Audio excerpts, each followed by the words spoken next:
The year 60 BC found the vast lands of Gaul alive with the restless energy of its many tribes, each fiercely protective of their territories, traditions, and ancestral ways. From the Rhine in the east to the Atlantic in the west, from the English Channel down to the Mediterranean shores that Rome already claimed, the landscape was a mosaic of cultures, politics, and alliances, a tapestry woven over centuries of wars, negotiations, marriages, and rivalries. Among these tribes, some had risen to dominance, commanding territories of great strategic and economic importance, while others struggled to maintain their independence, their fates often tied to the ambitions of stronger neighbors. The Aedui, for instance, controlled a vast expanse in what is now Burgundy and the Upper Loire Valley, with their capital at Bra, perched atop Meaux, a vantage point that not only offered formidable defense, but also allowed control over critical trade routes threading through central Gaul. Bra's markets were bustling centers where Mediterranean goods, fine wine, olive oil, textiles, and ceramics flowed north in exchange for Celtic metalwork, amber, and captives taken in tribal wars. The Aedui had long nurtured a relationship with Rome, stretching back to the late 2nd century BC, earning recognition as friends and allies of the Roman people, a status that brought privileges and protection, though it subtly entwined them in the web of Roman politics and interests. East of the Aedui, the Suani held the Jura Mountains and fertile plains leading to the Rhine. Their mountain passes were gateways to the lands of Germanic tribes across the river, and their position made them crucial players in trade and military movements. The Suani had grown increasingly resentful of Aeduan dominance, seeking alliances to counterbalance their rivals, and their rivalry with the Aedui would become a defining feature of regional power struggles, especially as control over lucrative trade routes and the allegiance of smaller neighboring tribes hung in the balance. In the central highlands of Gaul, the Helveti clung to their ancestral lands. Their power diminished since their crushing defeat by the Roman general Quintus Fabius Maximus in 121 BC at the Battle of Vindelium, yet they retained considerable influence among the central and western tribes. Their capital, Gergovia, perched on a naturally fortified hill, commanded the surrounding valleys, and their warriors were renowned throughout Gaul for skill and ferocity, embodying the indomitable spirit of independence that defined their culture. Further to the east, the Helveti in the alpine regions of modern Switzerland controlled the crucial passes connecting Italy to northern Europe. Their fertile valleys supported both advanced agriculture and traditional pastoralism, and yet by the middle of the 1st century BC, pressures were mounting. Population growth, encroaching Germanic tribes from the north, and the limits of their mountainous terrain forced the Helveti to consider seeking new lands to sustain their civilization. These major confederations existed alongside dozens of smaller tribes, each with its own customs, leaders, and claims from the northern Belg, comprising tribes like the Nervii, Ambiorix's Eburones, and the Remi, known as formidable warriors hardened by constant conflict with neighboring Germanic peoples, to the Atlantic maritime tribes, including the Veneti with their naval power and the Santones controlling river mouths and seaways connecting Gaul with Britain and Iberia. Intertribal relations were fluid, often shifting with marriages, cattle raids, trade agreements, or blood feuds. Alliances were fragile, disputes common, and councils of druids and warrior elites mediated conflicts through rituals, legal pronouncements, and, when necessary, war. Rome, meanwhile, had gradually extended its reach in southern Gaul, establishing the province of Gallia Narbonensis after seizing Massilia's territories in 125 BC, creating a buffer that protected Roman interests while opening pathways for further expansion north. Cities like Narrow Martius, founded in 118 BC, became thriving commercial centers where merchants, artisans, and traders from across the Mediterranean converged, and where the Roman road system, including the Via Domitia linking Italy to Hispania, ensured rapid troop movements and facilitated commerce. Roman colonists intermingled with native elites, gradually integrating Roman law, architecture, and culture into the Gallo-Roman social fabric, while local communities supplied raw materials and agricultural products in exchange for luxury goods, wine, and Mediterranean commodities. Control over trade routes, strategic military positions, and economic integration became increasingly vital to Roman politicians and commanders, who recognized the importance of Gallia Narbonensis as a logistical and economic hub linking Roman territories and providing both troops and tribute for campaigns elsewhere. In Rome itself, Julius Caesar, fresh from his consulship in 59 BC, faced mounting debts that threatened both his political career and personal safety. His extravagant spending on games, construction projects, and political bribes had left him in financial peril, and Roman law offered little mercy for debtors. Only a command promising opportunities for plunder and the systematic exploitation of conquered lands could restore his fortunes. Caesar's alliance with Pompey the Great and Marcus Licinius Crassus, the first triumvirate, granted him political muscle but also tied him to their ambitions, creating a delicate balance of mutual obligation and personal aspiration. Observing the trajectories of Roman generals who achieved fame and power through conquest, Caesar understood that military success was not merely desirable, but essential, offering wealth, prestige, and the political capital required to secure his future in Rome. Meanwhile, the complex society of Gaul offered both opportunity and challenge. Druids wielded profound influence as judges, teachers, and spiritual authorities, binding communities through oral law, sacred knowledge, and annual gatherings that coordinated practices across tribal boundaries. Their teachings encouraged fierce resistance to conquest, portraying death in battle not as an end, but as a transition to another existence. And their authority over legal and educational matters meant they could shape perceptions of Roman expansion among the next generation of Celtic nobles. Gallo-Celtic warrior aristocracy formed the backbone of tribal power, commanding loyalty through personal prowess, generosity, and the promise of protection, while agricultural communities sustained them with surplus production and craftsmanship that reflected social hierarchies. Trade networks linked these communities with a broader European economy, facilitating the exchange of Mediterranean goods for Celtic metalwork, agricultural produce, and slaves, while simultaneously exposing them to Roman influence and culture. The political fragmentation of Gaul, with its interwoven rivalries, alliances, and customs, created a landscape ripe for external powers to exploit.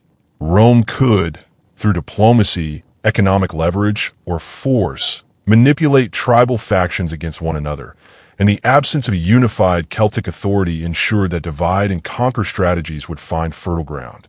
It was against this backdrop of tribal complexity, economic opportunity, and Roman ambition that the first crisis of Caesar's Gallic campaigns would emerge, rooted in the Helvetian decision to abandon their Alpine homeland and seek new territories, setting the stage for confrontation and the unfolding of a saga that would reshape the political and military map of Western Europe. The chill of early spring in 57 BC had barely begun to retreat from the forests and river valleys of northern Gaul when Julius Caesar, now emboldened by victories over the Helveti and the Germanic forces under Ariovistus, turned his attention to the northern territories of the Belgic Confederation. Unlike the tribes of southern and eastern Gaul, the Belgi had maintained an insular existence, shaped by centuries of exposure to Germanic incursions from beyond the Rhine, and their warriors were famed for their tenacity, discipline, and uncompromising courage. Caesar's intelligence network had been steadily piecing together the complex political landscape, revealing a confederation that, while fragmented in its internal politics, had the potential to unify under a charismatic leader or shared threat. The Belgi were not a single people, but a coalition of powerful tribes, each with its own chieftains, traditions, and military customs. Tribes such as the Nervii, the Aduatuci, the Eburones, the Remi, and the Atrebates, among others, were linked loosely by kinship, trade, and mutual defense agreements, yet fierce rivalries simmered just beneath the surface. The Nervii, occupying the dense forest regions between the Sabus River and the modern-day Scheldt, were renowned as warriors who carried iron-tipped spears and shields so broad and heavy that they could form nearly impenetrable walls. Their social structure emphasized courage, loyalty, and swift justice.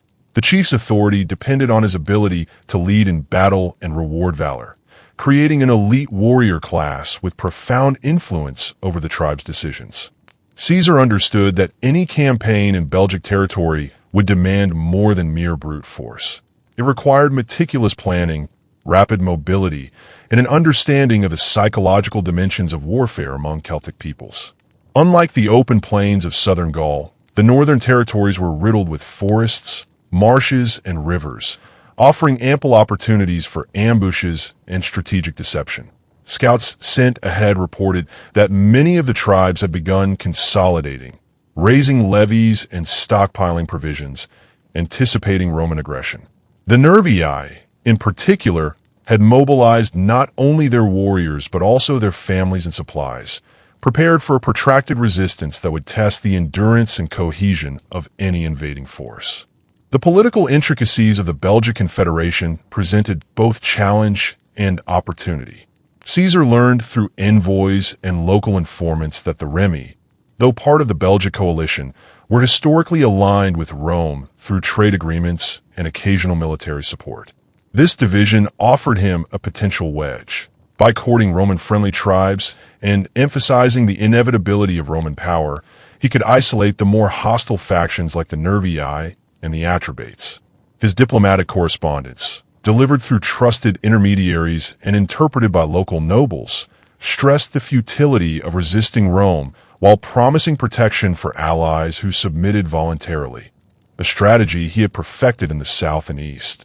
By mid-April, Caesar had moved his legions northward from the territory of the Atretusi, establishing fortified camps along key river crossings and ensuring secure supply lines that stretched back to Gallia Narbonensis. Each legion, composed of approximately 5,000 men, was supported by cavalry units raised from Roman allied tribes and auxiliary contingents recruited from Gallic populations loyal to Rome. The combination of disciplined infantry, rapid cavalry, and a network of scouts provided Caesar with a flexible force capable of both offensive maneuvers and defensive fortifications, an essential consideration given the terrain and the unpredictable tactics of Belgic warriors. The first engagements were not battles in the traditional sense, but tests of resolve and intelligence. Skirmishes occurred along narrow forest paths, where Roman engineers and legionaries constructed temporary bridges and fortified camps to secure lines of advance. The Nervii, exploiting their knowledge of the forests and swamps, attempted ambushes that disrupted Roman foraging parties and threatened supply columns. These early confrontations allowed Caesar to gauge the enemy's tactics, strength, and cohesion, while demonstrating to his men the importance of constant vigilance, adaptive formations, and the deadly consequences of underestimating Belgic ferocity. By late spring, the Belgic Confederation, alarmed by the rapid advance of Roman forces and the strategic occupation of key terrain, convened a war council among the allied chieftains. The Nervii, taking the lead, advocated for a decisive strike against Caesar before he could fully consolidate his forces. They proposed an ambush along the banks of the Sabus River, selecting a location where the dense forest and marshy ground would neutralize Roman discipline and render their formations vulnerable. Other tribes debated the merits of waiting, fortifying villages, and harassing Roman supply lines. But the Nervii's reputation for boldness and the promise of immediate glory carried the majority. It was a decision that would determine the fate of the northern campaign. Caesar, through his network of scouts and spies, became aware of the Belgic plan and recognized both the danger and the opportunity it presented. Rather than retreating or dispersing his forces, he chose to prepare a deliberate confrontation, constructing a fortified camp near the anticipated site of the ambush. The camp was designed with double palisades, ditches, and defensive towers, providing both a secure base and a launch point for offensive action. The legions worked tirelessly, cutting paths through the forest, erecting watchtowers, and coordinating signals that could be relayed over miles of terrain. Every legionary, from the experienced centurion to the newest recruit, understood that the coming engagement would test not only their combat skills, but their endurance, discipline, and ability to adapt to unforeseen circumstances. The night before the battle, Caesar addressed his officers, emphasizing the critical importance of cohesion and initiative. We face a people who know these lands better than we do, whose warriors fight with unparalleled courage, and whose resolve is absolute, he said. Yet they have not faced disciplined, unified legions under a commander willing to adapt and endure. Tomorrow, we hold our ground, strike decisively, and show that Roman order can withstand even the most ferocious assault. The speech was not mere rhetoric. It instilled confidence, underscored strategic clarity, and reminded each man of the stakes: fame, survival, and the expansion of Rome's dominion in Gaul. Dawn on the Sabus River revealed a scene of tense anticipation. The Belgic warriors, arrayed in dense formations with shields interlocked and spears poised, emerged from the forest's edge, their war cries echoing through the mist-laden trees. Behind them, families and supply wagons waited, signaling the scale of their commitment and the desperation of their undertaking. The Nervii and their allies understood that a decisive victory here could halt Roman expansion and elevate their tribe's prestige among all Gaul. Caesar's legions, disciplined and coordinated, stood ready, forming into manipular formations that could maneuver swiftly despite the constricting terrain.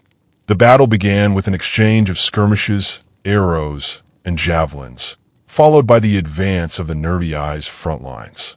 The initial clash was ferocious, with both sides suffering casualties, and the dense forest amplified the confusion and intensity. Roman soldiers, trained to maintain formation under pressure, adapted to the Belgic onslaught, using their pila to disrupt spear lines and creating openings for counterattacks. The Belgic warriors' knowledge of the terrain gave them advantages in surprise flanking attacks. Yet the legion's flexibility and the presence of experienced centurions allowed them to respond with coordinated maneuvers that blunted the momentum of the assault. Throughout the day, Caesar moved among his troops, personally overseeing critical points of engagement, sending reinforcements where needed, and using signals to coordinate reserves. Cavalry units circled the Belgic flanks, while auxiliary infantry held strategic positions to prevent encirclement. The Nervii, despite their bravery, found themselves gradually encumbered by the very terrain they had chosen, as the Romans adapted and exploited gaps created in the Belgic formations. Each clash intensified, with spears shattering shields, swords clanging against armor, and the cries of men echoing through the mist and forest. By mid-afternoon, the battle reached a decisive moment. Caesar's legions, maintaining cohesion and leveraging superior training and coordination, began to press the Belgic lines backward. Reinforcements from allied tribes loyal to Rome arrived to secure vulnerable flanks, cutting off Belgic retreat routes.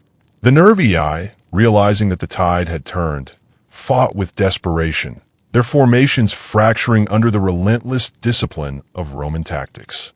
The engagement, which had begun as an ambush designed to annihilate the Romans, transformed into a struggle for survival for the Belgic warriors, their bold initiative unable to overcome the cohesion, endurance, and strategic planning of the legions.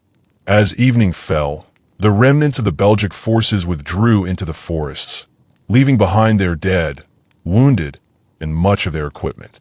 Caesar, though victorious, knew that the battle was only the beginning of a longer campaign to pacify the northern territories. The display of Roman military superiority, combined with calculated diplomacy toward allied tribes, would be essential in preventing further uprisings, securing supply lines, and integrating these regions into the growing sphere of Roman influence. The victory at the Sabus River cemented Caesar's reputation not only as a formidable commander, but as a strategic innovator capable of combining discipline, intelligence, and psychological insight.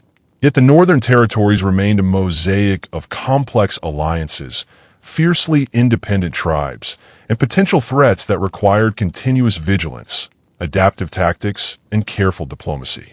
The Belgae had been checked, but the full conquest of Gaul, with its dense forests, powerful confederations, and unpredictable Germanic neighbors, lay still ahead, a challenge that would test Caesar's leadership, the resilience of his legions, and the strategic vision of Rome itself. The smoke from the Sabbaths still lingered in the air, a haze hanging over the battered forest that witnessed one of the fiercest clashes yet seen in the lands of Gaul. For Caesar's legions, it was another hard-won victory, another testament to Roman discipline and strategic mastery. Yet, as the sun began to set on that bloody field, it became clear that triumph on one battlefield hardly meant the end of resistance across the vast, fractious territories of the Belgic tribes. Far from it. The battle had shattered the immediate assault launched by the Nervii and their confederates, but it had not quelled the spirit of independence that burned fiercely in every tribal heart. Nor had it eliminated the complex web of loyalties, vendettas, rivalries, and alliances that bound one tribe to another across the sprawling northern plains and forests of Gaul. Caesar understood this truth with the clarity of a general who had fought not simply for conquest, but for strategic domination. The campaign against the Belgae was not over because a river had been crossed and a battlefield had been claimed. It was only beginning. The retreating Belgic warriors melted into their ancestral forests, bearing news of Roman ferocity, discipline, and the terrible glint of Pilum and Gladius. Carried by runners, by terrified refugees, and by the whispering winds through tree branches, word spread rapidly.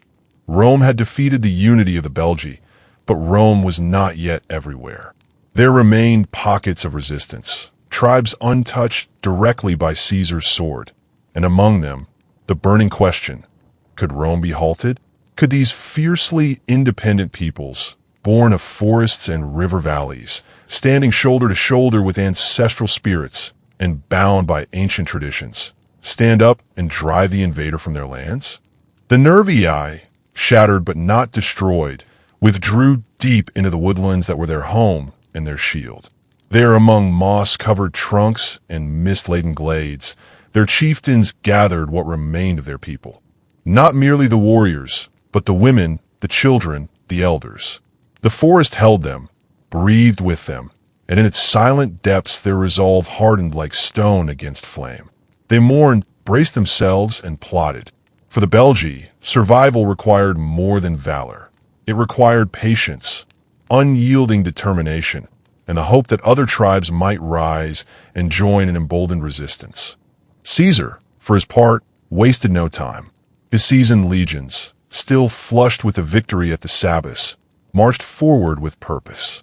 Marching through towns and villages that had watched the conflict from a distance, Roman columns met a landscape of mixed reaction. Some tribes greeted them with cautious respect, others with veiled hostility, and still others with outright defiance. The Remi, as predicted by Caesar's intelligence, chose submission rather than resistance. They brought envoys bearing gifts, grain, livestock, furs, and offers of alliance that bordered on supplication. To Caesar, this was more than diplomacy. It was a psychological victory. It demonstrated that not all of Gaul saw Rome as a monstrous threat. Some saw Rome as a power strong enough to be a shield against rival tribes, or as a force that might guarantee stability in the face of relentless internal strife. Caesar accepted the Remi's submission graciously, promising them protection and autonomy under Roman auspices, and in return received not only tribute, but local guides who knew the lands of the Belgae like the back of their hands. With this alliance secured, Caesar's next objective was clear. He would march deeper into Belgic territory, seeking to root out centers of resistance before they could gather strength again. The Aduatuci, a tribe known for its heavily fortified oppida, hilltop strongholds of stone and timber, lay to the north. Their reputation for fierce defense was nearly mythic, and rumors of their warriors' prowess had reached Roman ears long before the legions had ever set foot in northern Gaul.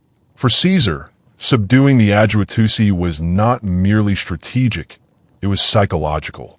If the rugged forts of the Aduatuci could be taken or bypassed, Rome's empire would seem even more unassailable in the eyes of other tribes. So he advanced, marching across rolling fields, along rivers that gleamed like silver threads beneath the sun, and through woods that breathed secrets into the soil. Caesar's army moved with measured but relentless energy. The The scouts discovered, time and again, abandoned farms, burnt villages, and fields overgrown with crops left untended, signs that many tribes chose retreat rather than immediate confrontation. Each of these was a sign of something deeper: fear, caution, or strategic withdrawal. Caesar did not mistake these signs for weakness. Rather, he knew that he must press forward before these scattered groups could consolidate into united fronts. The Aduatuci stronghold eventually came into view, a citadel of wood and earth atop a broad hill, its fortifications rising like a dark crown against the sky. From the surrounding fields came the shouts of warriors and the beat of war drums, and from beyond came the flickering of signal fires, messages carried from tribe to tribe. The Aduatuci were ready. They would never surrender easily. Caesar, knowing full well the dangers of a direct assault against prepared fortifications, deployed his legions in a ring of circumvallation, constructing trenches, stakes, and ramparts that encircled the hilltop like an iron embrace. Rome's legions had done this many times before in distant territories, but Gaul was different. Here, every tribe knew these lands intimately. Here, resistance was not inspired by survival alone, but by ancestral reverence and pride. The siege that followed was grueling and measured in equal parts. Days stretched into weeks. Roman engineers oversaw the construction of siege ramps and siege towers, while legionaries worked tirelessly in silence, except for the rhythm of orders and shouts. Each night, torches lit the horizon like the spines of fiery serpents, and the clash of hammers and the groan of timber on earth became the soundtrack of this slow, grinding campaign. From within the fortress came screams, prayers, and the occasional war cry, reminders to the Romans that this was no simple rebellion, no haphazard resistance. This was a people fighting for their very identity. Caesar, usually calm and composed, found himself pacing along the outer ramparts, contemplating the delicate balance between overwhelming force and strategic restraint. A rash assault could cost hundreds of Roman lives. A prolonged siege could sap momentum and embolden other tribes to believe Rome could be worn down.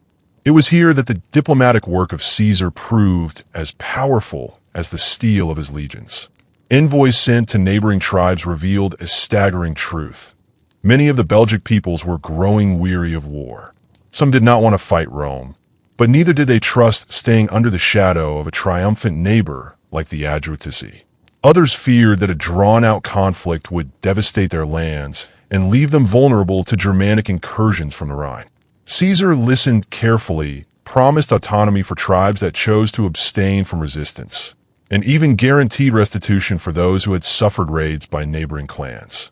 These were promises designed not merely to pacify, but to fracture the solidarity of resistance. Rome's understanding of tribal dynamics, its ability to exploit divisions strategically, was its greatest weapon. Inside the fortress of the Aduatuci, conditions deteriorated rapidly. Supplies ran low, morale sagged, and the reality of Roman siegecraft loomed large. Some warriors, seeing their families on the verge of starvation, began murmuring about surrender. Others, burned by pride or desperate for honor, insisted on fighting to the last breath. And still others pushed for a reckless sortie. A desperate assault meant not to win the fight, but to break the siege, even at the cost of annihilation. This internal conflict over strategy mirrored the larger struggle of Gaul itself.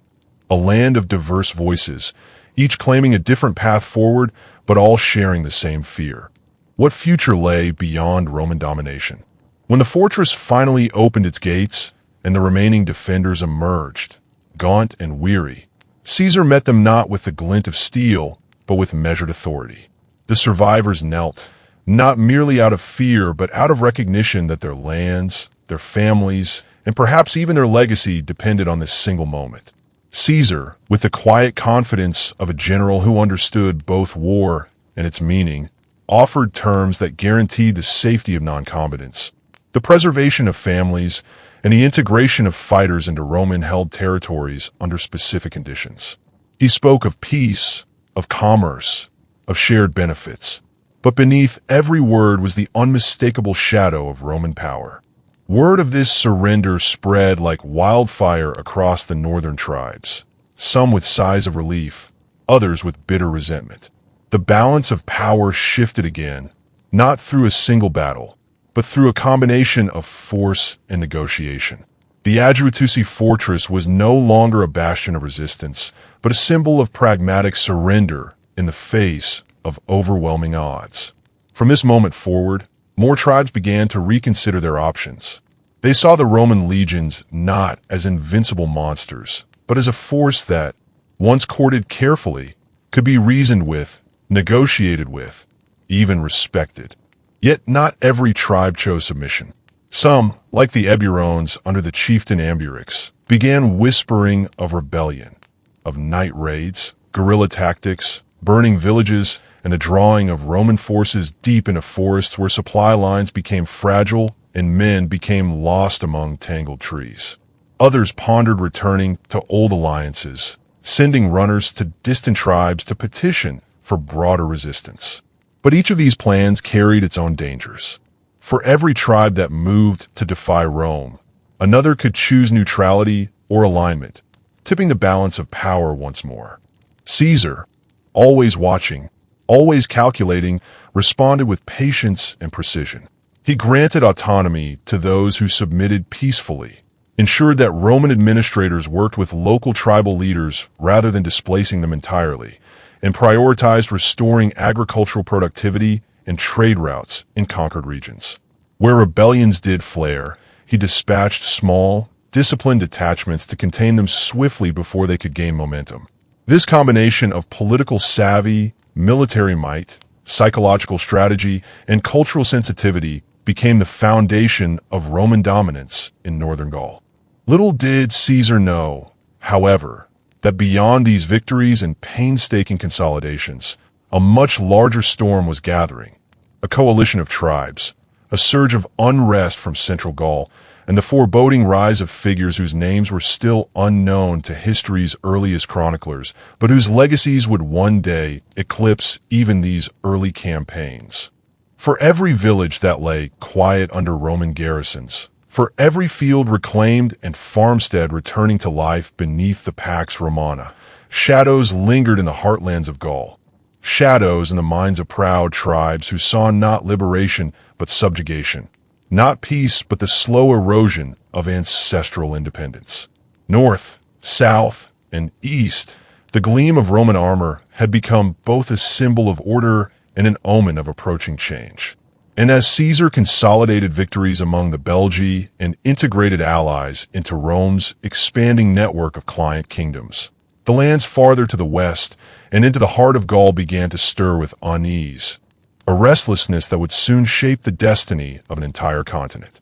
In the fertile uplands of central Gaul, where the forests gave way to rolling plains and rivers carved pathways between fertile fields, the Arverni stood as one of the most powerful confederations outside Rome's direct control.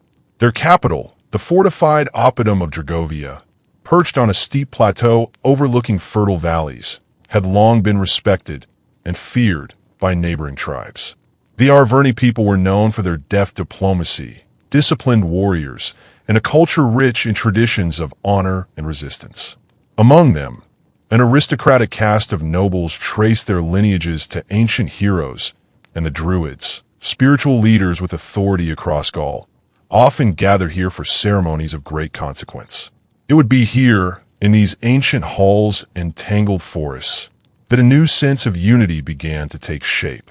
The seeds of this unity were sown not through warfare alone, but through the shared realization of a common threat. The Romans, for all their discipline and tactical brilliance, were not omnipotent, but their intervention in Gallic affairs reached deeper and faster than any tribe had anticipated. Tribes that had once squabbled over cattle raids and border accords now whispered of something far greater, the loss of freedom itself. And among these voices, some were louder, more persuasive, more intent on action. The Arverni Council, comprised of chieftains, noble elders, and influential druids, convened in the large roundhouses that sat within Dragovia's towering earthworks. Long nights of debate gave way to simmering discontent. Some elders argued for cautious diplomacy, reminding younger chiefs of the fate of the Adjuatusi and the scattered remnants of the Nervii. They counseled patience, fortified defenses, and secret embassies to Rome seeking guarantees of autonomy. But others, especially those whose sons had died at the Sabbaths or who had seen their lands ravaged by war, argued for resistance. They spoke with fire that kindled quickly among the younger warriors, a determination that Rome's presence represented domination, not protection, that submission was not peace, but bondage. From these debates emerged a figure whose voice carried a rare clarity of purpose.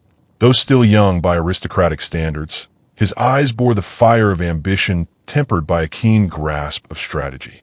He spoke not in the rhetorical flourishes that marked tribal orders, but in measured phrases that resonated with the old men who had watched their fathers fall in skirmishes long forgotten and the young warriors eager to prove themselves.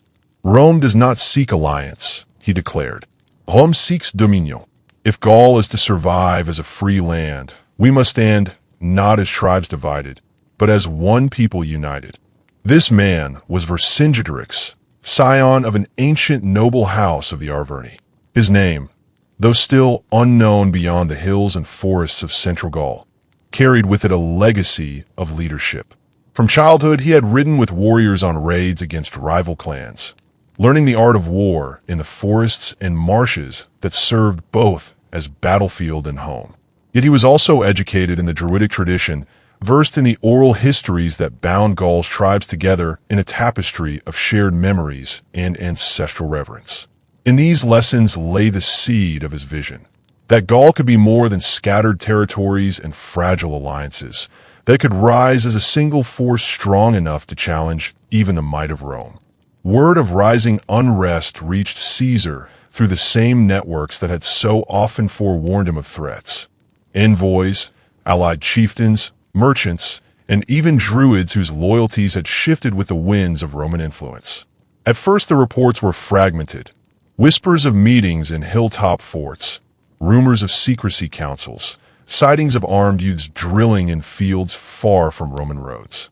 Caesar, always cautious to avoid underestimating his adversaries, knew that discontent could become insurrection if left unattended. Unlike the Belgae, however, these central tribes had not yet taken up arms, and so diplomacy was, for now, his first instrument. He dispatched emissaries to various tribal councils, offering assurances of Roman goodwill, trade advantages, and autonomy for local customs, so long as Gallic leaders recognized Rome's overarching authority. Caesar's communications emphasized peace, mutual benefit, and the shared prosperity that Roman roads, markets, and law could guarantee.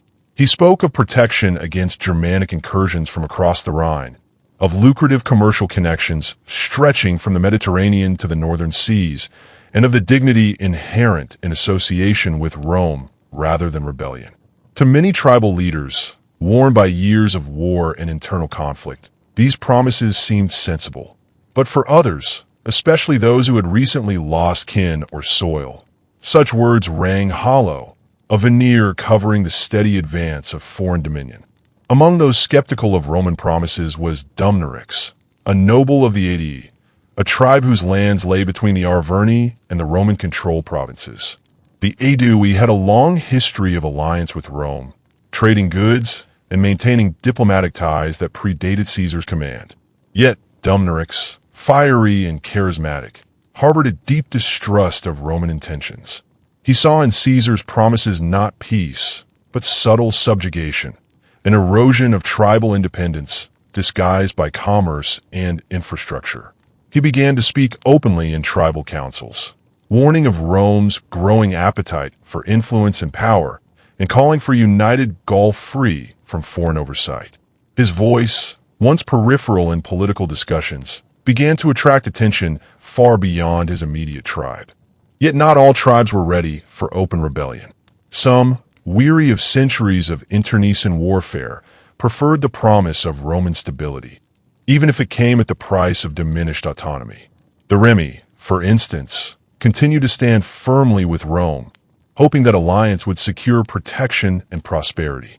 Others remained cautious, choosing neither submission nor conflict, observing events unfold with vigilance and uncertainty. This internal division across Gaul played directly into Caesar's strategic advantage. A powerful entity could be driven not by weapons alone, but by exploiting the fissures of mistrust, ambition, fear, and hope within the tribal world. So Caesar, ever shrewd, played a dual game. Firm military presence as a reminder of Roman power, and steady diplomatic outreach to tribes willing to cooperate. He emphasized the economic benefits of Roman roads and markets, the opportunities for trade and political status under Rome's auspices, and the advantages of peace over the devastation of protracted war. In every correspondence, however, lay an unspoken message. To resist Rome was to risk destruction. Caesar knew that for many tribal leaders, the decision to either resist or submit would not be made overnight. It would be the result of slow, accumulating pressures, raids and counter-raids, negotiations and betrayals, demonstrations of Roman might, and whispered claims of projected weakness. The web of politics was as vital a battlefield as any physical terrain. It was in this climate of mounting tension and fragile diplomacy that Vercingetorix began reaching out to tribes beyond the Arverni. His voice, carried by runners across hills and valleys, spoke of a vision unprecedented in Gaul, a united front of tribes, pooling warriors and resources to resist Roman domination before it became too ironclad to uproot. His message appealed especially strongly to tribes who had already tasted blood in battle. The remnants of the Nervii, the Eburones whose lands had been ravaged, and smaller clans who saw in Roman expansion not stability but a grim end to their freedom. Many listened, some committed, others remained wary.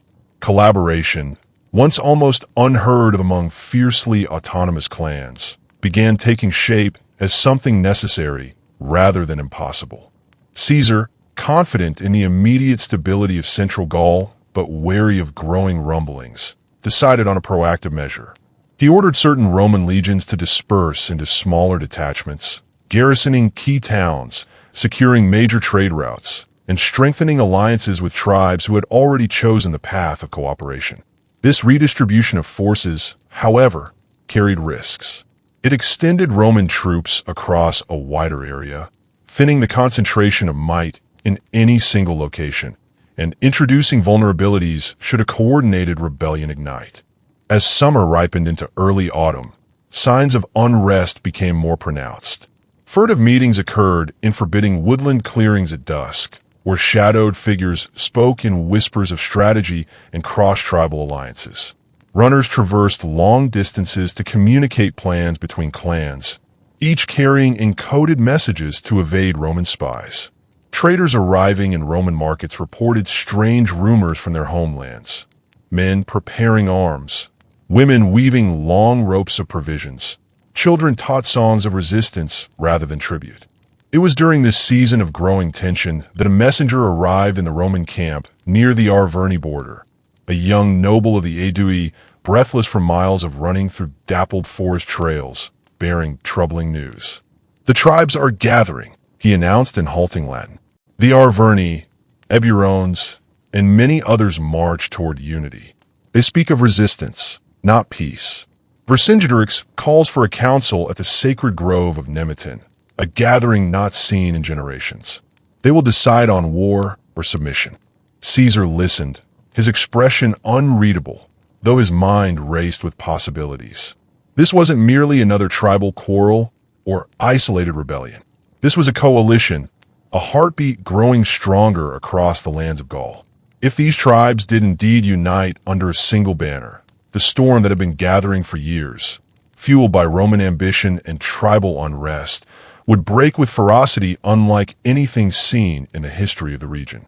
Roman strategists debated their options: launch a preemptive strike, send envoys to break the coalition, or wait and fortify while observing how events unfolded. But Caesar, ever decisive, chose a course that would reshape the destiny of both Gaul and Rome. He would march to the sacred grove himself, not as a conqueror at first, but as a voice before a council representing the might of the Republic. He would speak to the tribes not merely of power, but of shared future, of the benefits of cooperation rather than conflict. He would remind them of the tales of Rome's legions' discipline, of Roman justice, of trade, roads, granaries filled with grain, and the protection afforded to allies. But underlying every word, whether spoken in Latin or translated by interpreters, was an unmistakable implication. March against Rome, and all of Gaul would know suffering. Thus, as the leaves began to turn and the chill of autumn brushed the river valleys, Caesar prepared for what would become one of the most consequential diplomatic and military endeavors of his career. A journey into the heart of enemy territory, to converse with leaders whose visions of freedom stood on a knife's edge between unity and destruction, and to confront the nascent rise of a force that might challenge Rome itself. The morning mist lay heavy on the Roman camp as Caesar inspected his legions at dawn, his hawkish gaze sweeping across compact lines of armor and standards. The chill air carried the scent of damp oak and freshly turned earth, the soil of a land that was no longer merely a frontier, but a crucible where the destiny of Gaul and Rome would be forged. Romans spoke quietly, boots crunching on frost-kissed grass, as if the very earth itself was listening. For weeks, Caesar had pondered this moment, weighing strategy against risk, diplomacy against the looming specter of war. And now, as he prepared to march toward the sacred grove of Nemeton, he understood that history watched him with 1,000 eyes.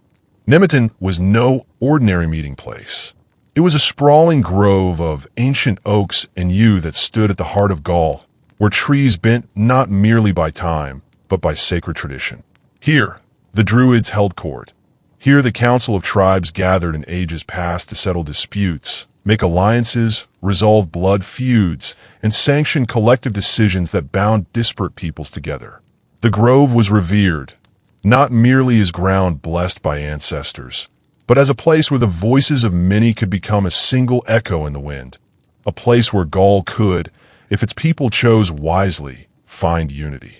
Caesar's legions marched in orderly columns, standards fluttering like banners of imperious intent, fully aware that every mile brought them closer to both opportunity and danger.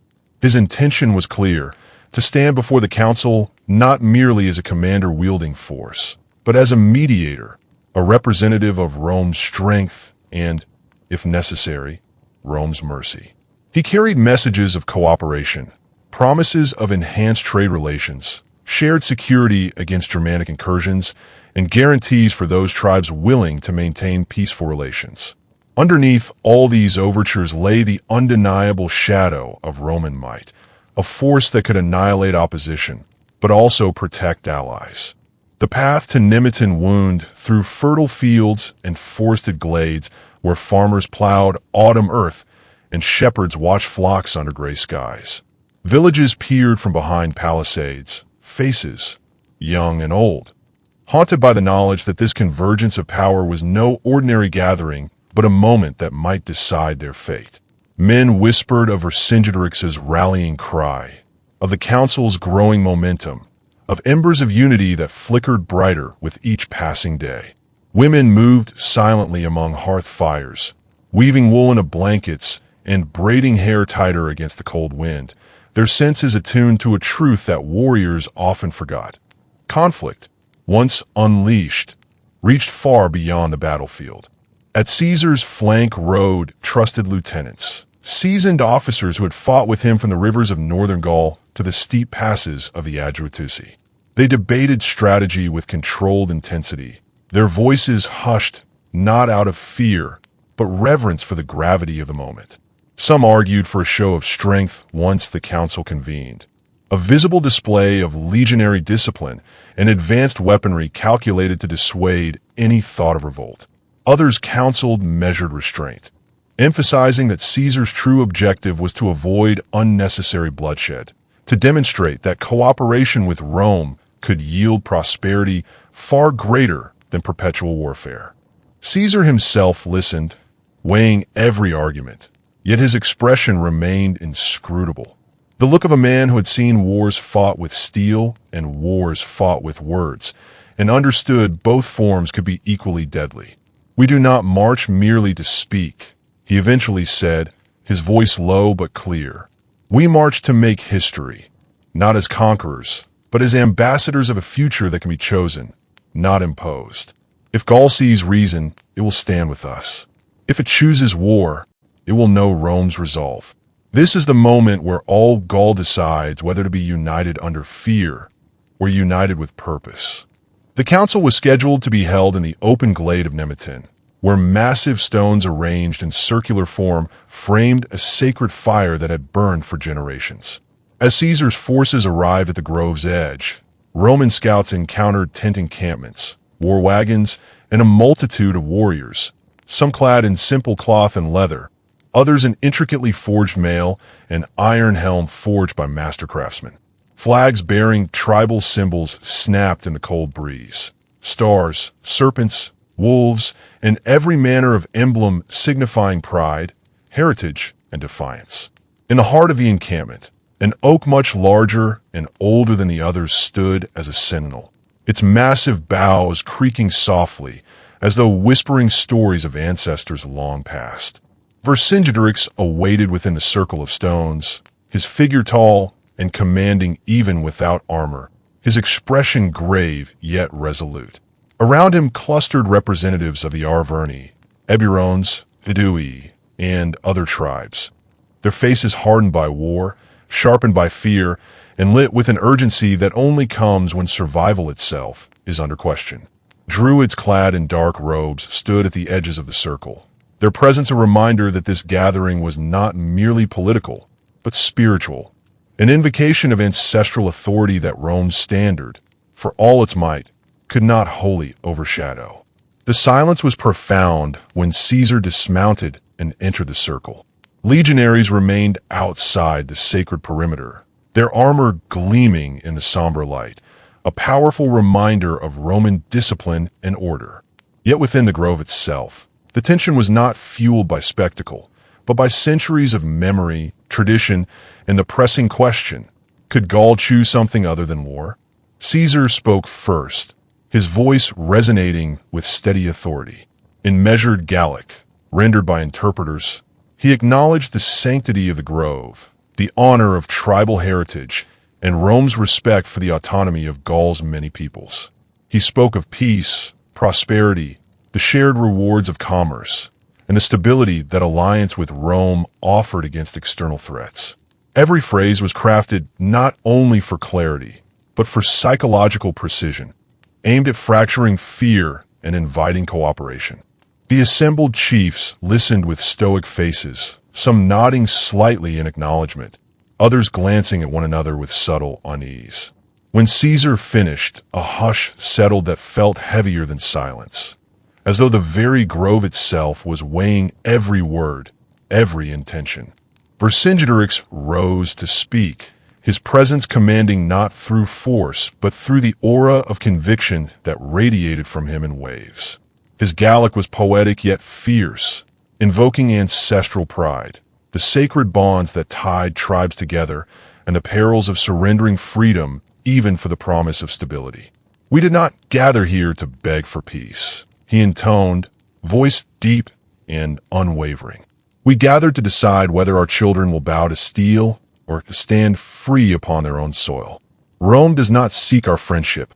Rome seeks dominion. When a lion lies with a lamb, the lamb loses not only its freedom, but its spirit." Murmurs rippled through the circle, expressions fluctuating between agreement and hesitation. Some elders spoke softly in support. Others tilted their heads, unsure, weighing the realities of military strength against the ideal of liberty. For every voice that rose to echo Vercingetorix's fierce declaration, another spoke of caution, of divisions among tribes, of internal feuds that left Gaul vulnerable, of memories too fresh of recent battles that left warriors and fields alike tired and brittle. As arguments wove back and forth, heated, solemn, and intensely human, the tension in Nemetin changed. It shifted from diplomatic negotiation to existential reckoning. The forest around the grove grew still, as if the trees themselves waited for the final decision. to stand with Rome's vision of structured alliance or to embrace the dangerous gamble of united resistance. The decisive moment came not through a single voice, but through the collective murmur of tribes who, despite misgivings and internal rivalries, chose to answer Vercingetorix's call. Slowly at first, then with mounting fervor, representatives of the Arverni, the Eburones, the Sequani, the Carnutes, and several smaller clans voiced their support for resistance. A palpable surge of resolve rippled through the circle, a collective decision that, though fraught with peril, was rooted in a fierce yearning for freedom and self-determination. Caesar watched this shift with an inscrutable expression. He had anticipated resistance, perhaps even hoped to negotiate some compromise. But the unity before him, however fragile, was real and capable of igniting widespread revolt. His mind, always adroit at tactical adaptation, began calculating possibilities, controlled engagement, strategic withdrawal, or concentrated show of force. Each option carried risk, and with every passing heartbeat, the grove seemed to lean toward a decision that could very well plunge all of Gaul into open conflict. When the final tribal voice declared in favor of resistance, a collective chant rose, not loud, but steady, a unity of rhythm and purpose that echoed through trees that had stood long before Rome's legions ever marched. Druids brandished sacred staffs, raising them toward the sky as if invoking the spirits of ancestors to bless this pact. Warriors clasped shields and chanted ancient war cries, eyes glowing with the embers of nascent revolt. Caesar remained still, his mind a web of possibilities, his gaze calm, yet electric with calculation. He recognized then that the moment of negotiation had ended. The moment of warfare, whether chosen by reason or by fury, had begun at Nemeton. With measured precision, he stepped forward and addressed the gathered tribal council once more. His voice was firm, but devoid of rage. Rather, it conveyed certainty and strategy. "You have chosen resistance," he said, his Gallic measured by his loyal interpreters. "Know this, Rome does not seek the annihilation of peoples without reason. But Rome will not tolerate insurrection that threatens the security of its allies, its citizens, and its legions. If war is your choice, we shall meet it on all fields, in every valley, on every riverbank. You may think yourselves united, but Rome's resolve is unbreakable. When Gaul bows to conflict, it shall learn the meaning of disciplined force, and from that knowledge, a new history will be written." The grove seemed to tremble at the weight of his words, not from fear, but from the understanding that history was indeed being shaped in that moment. Tribal leaders looked at one another, some gripped by fear, others by defiance. The chant quieted into a low rumble, then fell silent, as if the collective heart of Gaul had paused to absorb Caesar's declaration. Then, with a single raised arm by Vercingetorix, the resolve was sealed.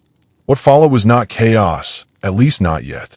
But as Caesar returned to his legionaries who stood waiting beyond the sacred circle, there was an unmistakable shift in the air, an electric tension that pulsated with the inevitability of coming war. Armies would soon deploy, alliances would be tested, and the fate of Gaul, once a fractious landscape of rival tribes, stood on the cusp of becoming a battlefield that would be remembered for centuries. And so, as the sun dipped toward the horizon and the ancient oaks of Nemeton cast long shadows over warriors and diplomats alike, the first true chapter of the Gallic War came alive, not with a single clash of swords, but with the collective roar of a people choosing defiance over submission, unity over division, and freedom over the seemingly inevitable tide of empires. The dawn broke with a muted, gray light over the rolling hills of central Gaul. Caesar's legions, disciplined and battle-hardened, had formed camp near the northern edge of the Aedui territory, a region of dense forests and winding rivers that could favor either ambush or defense. The sacred grove of Nemeton had receded behind them, but the echoes of that council, the murmurs of tribes unified under Vercingetorix's command, still clung to the air like an unshakable fog. Caesar's mind moved like a chessboard, each thought a calculation, Each possibility weighed for its cost in lives, speed, and strategic advantage. The first stirrings of conflict were subtle. Scouts returned with reports of increasingly coordinated Gallic patrols, their movements precise, almost calculated. These were not the disorganized raiders he had expected. The tribes had adapted quickly, uniting their disparate strengths. Light armed skirmishers, mounted horsemen, and irregular infantry moved with an understanding that betrayed strategic communication previously unseen among Gaul. Vercingetorix, the young Arvernian chieftain, was proving himself not merely a charismatic leader, but a masterful strategist capable of leveraging the terrain, the loyalty of tribal allies, and the psychological weight of history itself. It began with a series of minor engagements along the forested roads that connected key settlements. In one instance, a column of Roman supply wagons, heavily laden with grain and arms, moved cautiously through a narrow pass flanked by thick woods. Scouts reported suspicious signs: the snapped branches, footprints that seemed to appear suddenly, and the low, rhythmic chanting that carried faintly on the morning air. Caesar's cavalry screened the flanks, yet the first ambush occurred with brutal efficiency. Gauls armed with slings, spears, and javelins emerged from concealed positions, raining down projectiles in a concentrated barrage. The wagons halted, soldiers scrambled, and the first cries of combat echoed through the valley. The Roman response was immediate and precise. Centurions barked orders, cohort formations tightened, shields rose in disciplined arrays, and the legionaries advanced in staggered lines to neutralize the ambushers. The Gauls, though fierce and agile, lacked the cohesion and discipline of Roman heavy infantry. One by one, the ambushers were isolated and driven back, retreating into the forest with minimal loss to the Romans, but inflicting enough disruption to demonstrate that Vercingetorix's forces could strike decisively and vanish before a full counterattack. Caesar, observing from small rise overlooking the engagement, noted the effectiveness of the guerrilla tactics. They slowed the legions, inflicted casualties, and forced vigilance, a psychological toll that even a disciplined Roman could feel.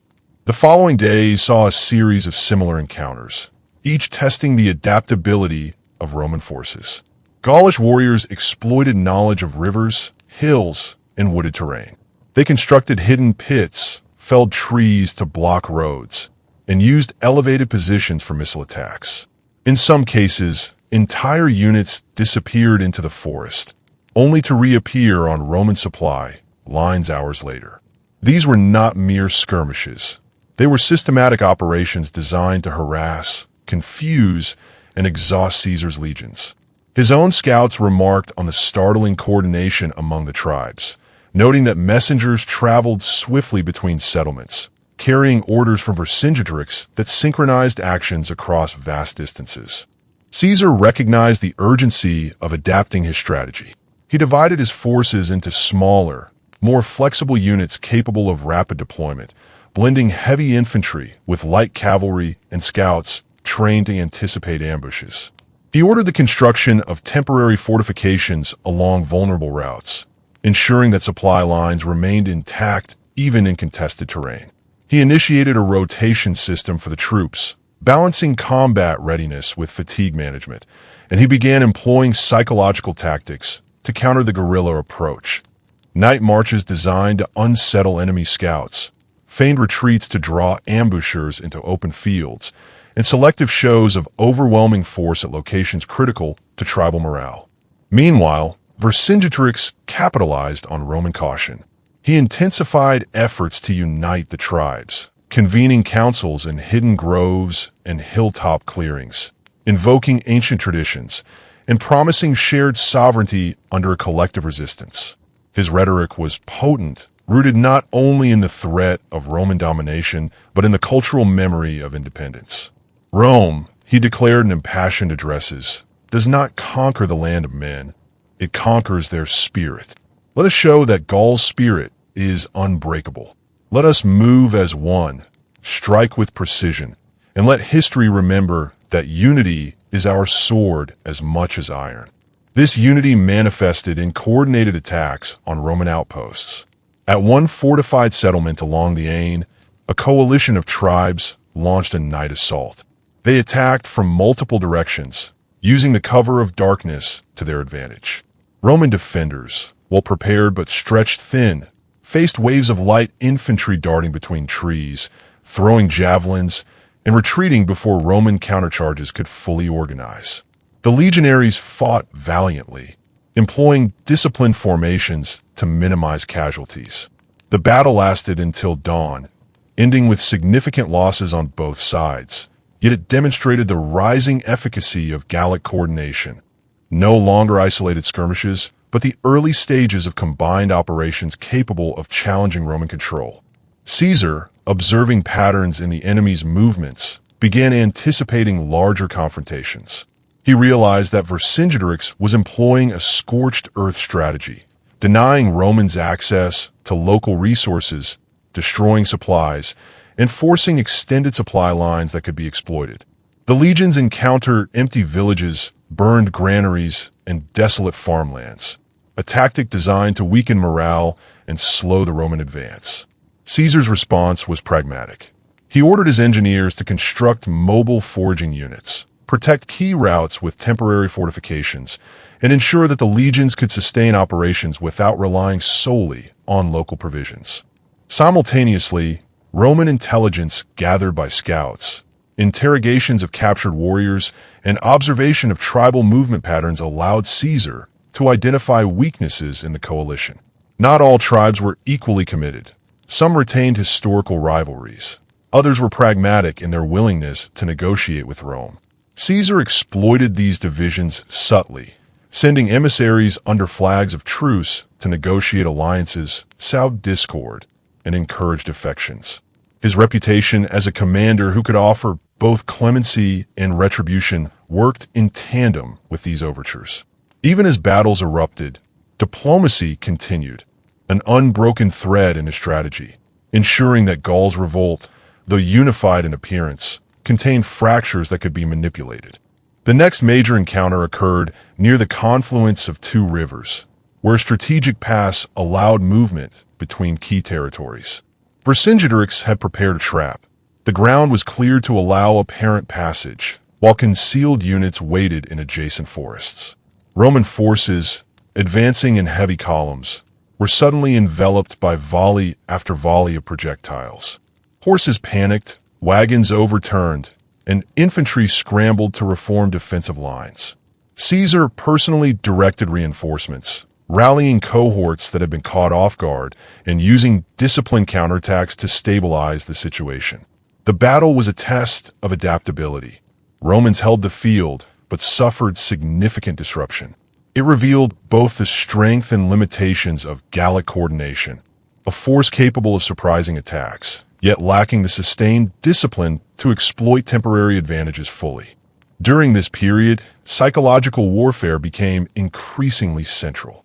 Vercingetorix ordered the construction of false camps and dummy movements to confuse Roman scouts. Messages spread among tribes to exaggerate numbers, claiming massive reinforcements that did not exist. Meanwhile, Caesar used displays of discipline, engineering skill, and visible fortifications to project invincibility, conducting nighttime drills, rapid construction of bridges, and visible marches to reinforce the perception of omnipresent Roman power. Both sides were engaged in a battle of perception as much as in physical combat. The next months unfolded as a relentless sequence of skirmishes, raids, and strategic maneuvers. Roman legions fortified river crossings, conducted forced marches to preempt tribal concentrations, and engaged in calculated sieges to secure supply points. Gauls adapted quickly, harrying foragers, blocking roads, and launching sudden attacks to test defenses. Each encounter increased the stakes. A failed patrol could lead to shortages. A successful ambush could embolden the coalition. Caesar's genius lay in maintaining control despite uncertainty, minimizing casualties, and turning each encounter into an opportunity for both tactical advantage and intelligence gathering. In parallel, Vercingetorix consolidated his command. He established rapid communication networks between tribes using mounted messengers, signal fires, and prearranged drum beats. He coordinated attacks that forced Romans to defend multiple fronts simultaneously, exploiting terrain with remarkable ingenuity. His understanding of morale, loyalty, and fear allowed him to maintain cohesion among diverse tribal groups. Even as individual leaders occasionally considered compromise with Rome. Under his leadership, Gaul became more than a collection of tribes. It began to resemble a unified resistance capable of challenging a world power. By the late autumn, the first significant pitched battle approached. Both sides had tested each other repeatedly. Both had probed weaknesses, gauged responses, and prepared contingencies. Caesar's legions, though fatigued, remained disciplined and formidable. Vercingetorix's forces, though lacking the professional cohesion of Roman soldiers, possessed agility, knowledge of terrain, and an indomitable will. The stage was set for a confrontation that would signal the next phase of the Gallic War. A battle not merely for territory, but for the assertion of power, strategy, and the hearts of the Gaulish people. As both armies deployed along the rolling hills and river valleys near Avaricum, the tension was palpable. Spears gleamed in the morning sun, banners fluttered, and the wind carried the faint scent of burning brush from nearby villages abandoned for tactical purposes. Scouts moved ahead, watching for signs of movement, for glimpses of enemy formations. Caesar rode among his cohorts, giving last-minute instructions, reinforcing positions, and ensuring that reserves were ready. Across the field, Vercingetorix observed with keen eyes, signaling adjustments to the positioning of his troops, arranging ambush points, and coordinating with tribal allies who had been dispatched to harass flanks and cut off potential retreat routes. The first clash would not be decisive. Skirmishers tested defenses, javelins and slings clashed with shields and swords, and both sides assessed reactions. Yet every throw, every movement, every cry carried meaning, a signal, a calculation, an opportunity. By mid-morning, Caesar recognized the pattern. The Gauls were using feints, attempting to draw Roman units into exposed positions, to stretch their lines and create vulnerability. He countered with disciplined, manipular formations, rotating cohorts to maintain strength, and using cavalry to intercept flanking maneuvers. The battle was dynamic, fluid, and exhausting, a true test of command, morale, and adaptability. By afternoon, the first major breakthrough occurred.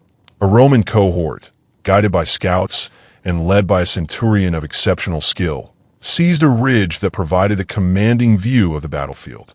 From this vantage, they could observe Gallic movements, direct missile fire, and coordinate the deployment of reserves.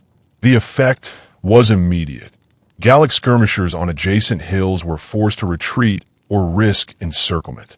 Yet Vercingetorix's ingenuity prevailed. He redirected forces, used hidden ravines and forests for cover, and orchestrated counterattacks that prevented a full collapse.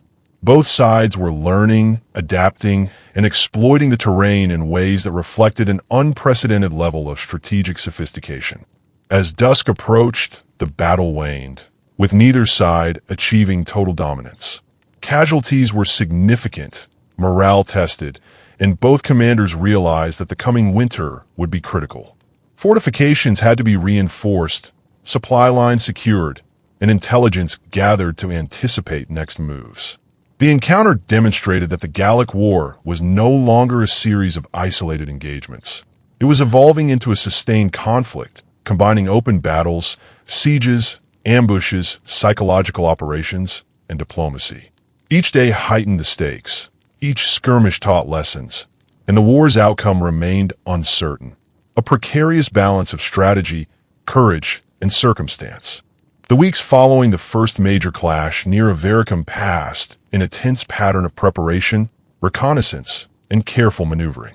The legions, though disciplined, had felt the sting of ambush and the psychological weight of facing an enemy who seemed to know the terrain better than the Romans themselves. Each day, Caesar rode among his troops, observing drills, inspecting fortifications, and reinforcing the lessons of discipline that had always been the backbone of Roman military effectiveness. Every legionary knew that the coming engagements would not merely test strength and courage, but strategy, endurance, and the ability to adapt to an adversary who was unpredictable, mobile, and united by a common purpose. Caesar recognized that taking Avaricum would require more than a frontal assault. The settlement, strategically positioned along the river, was protected by natural marshlands on one side and man-made fortifications on the other. Its walls were strong, its gates reinforced, and the inhabitants determined to resist, for they had witnessed the first skirmishes, understood the prowess of Vercingetorix, and felt the urgency of maintaining autonomy. Avaricum was not merely a physical target. It represented a symbolic victory that could either inspire the Gaulish coalition or, if captured, demoralize them and demonstrate the power of Rome. Caesar meticulously plotted the logistics of a siege, establishing supply lines, building temporary camps that could withstand sudden sorties, and constructing siege engines designed to breach walls while minimizing casualties among the legions. Meanwhile, Vercingetorix continued his tireless work in unifying and coordinating the Gallic tribes. His leadership had evolved since the initial skirmishes. He now orchestrated communications across vast distances, using mounted couriers, signal fires, and a network of trusted tribal emissaries. Each tribe was assigned a role, some to harass Roman supply lines, others to act as scouts, and yet others to bolster the morale of villages threatened by the Roman advance. Vercingetorix understood that his strength lay not only in military prowess, but in the psychological cohesion of his coalition. He convened councils in hidden glades and hilltop clearings, invoking ancestral customs and reminding his allies that Roman conquest was not merely an external threat, but a potential erasure of their culture, laws, and way of life. Rome, he often reminded them, seeks obedience, not understanding. Our land, our customs, our families demand resistance. Let us strike not with despair, but with unity, precision, and cunning. The first steps of the siege began with careful reconnaissance.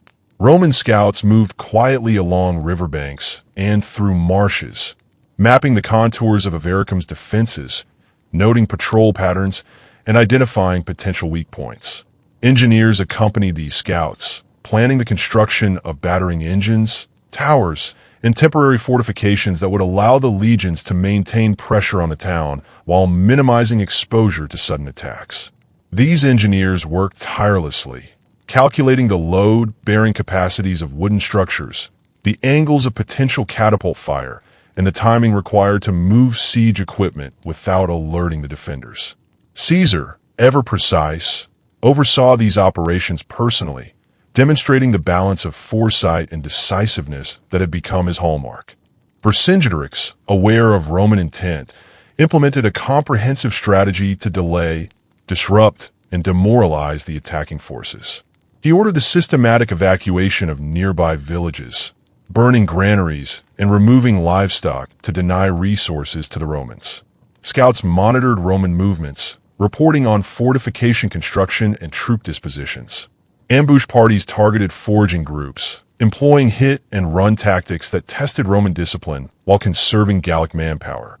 Even as he prepared Avaricum for defense, Vercingetorix remained mindful of the larger strategic picture, the preservation of his coalition's mobility and the ability to respond rapidly to unexpected developments.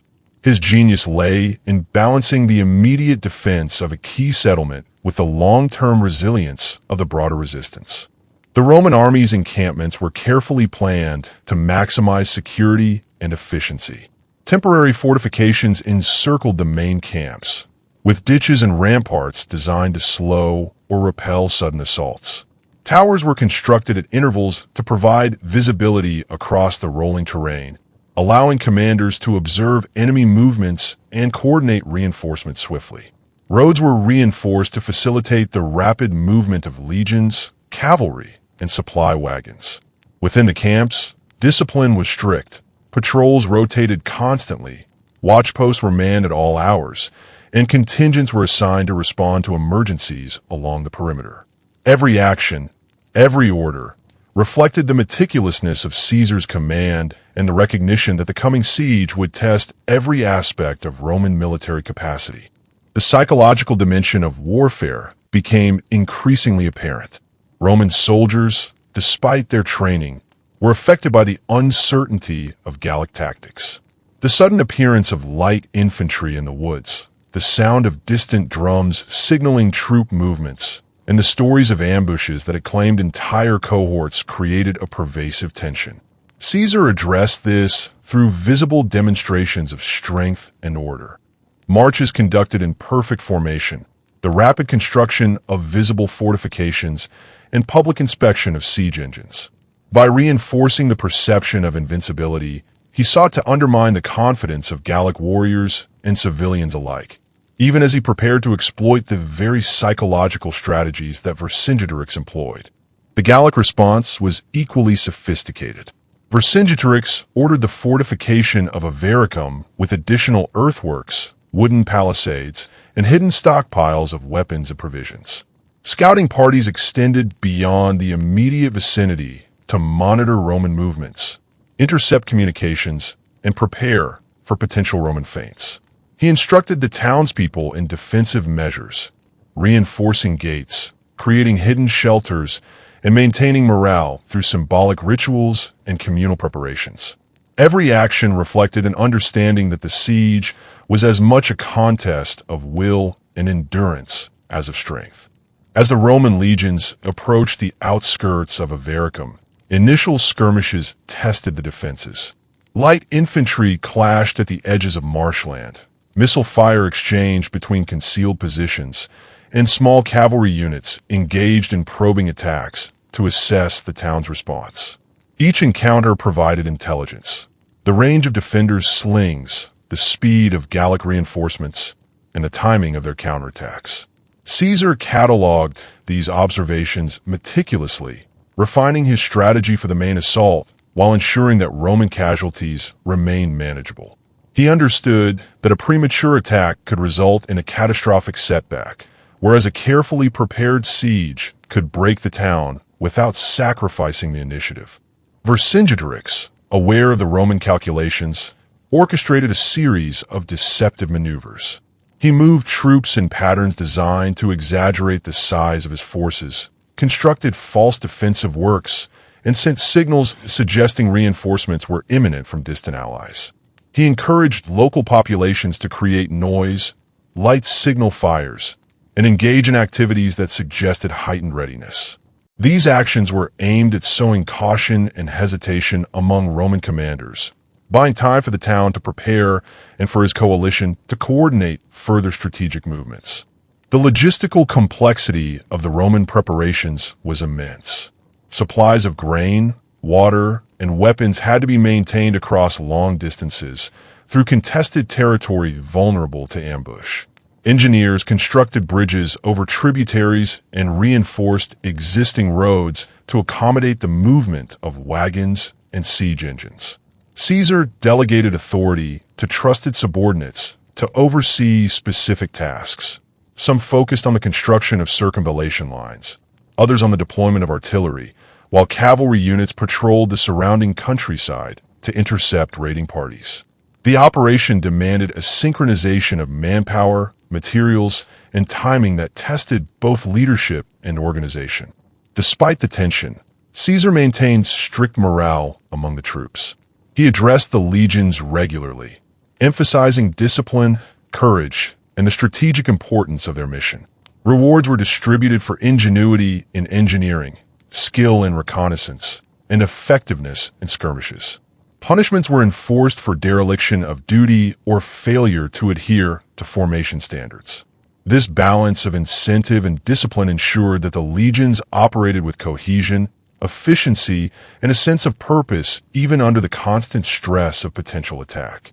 As winter approached, both sides faced additional challenges. Harsh weather threatened to impede movement, complicate supply lines, and strain both physical endurance and morale. Caesar took proactive measures. Stockpiles were constructed, temporary shelters erected, and routines adjusted to accommodate shorter daylight hours and colder nights. Vercingetorix, in parallel, encouraged the population to prepare for endurance, reinforcing the perception that the siege could be a prolonged test rather than a single decisive engagement. Both leaders demonstrated the interplay of strategy, logistics, and psychology in a conflict that extended far beyond the immediate battlefield. The stage was now set for the formal siege of Avaricum. Roman camps were established, supply lines secured, and siege engines in place.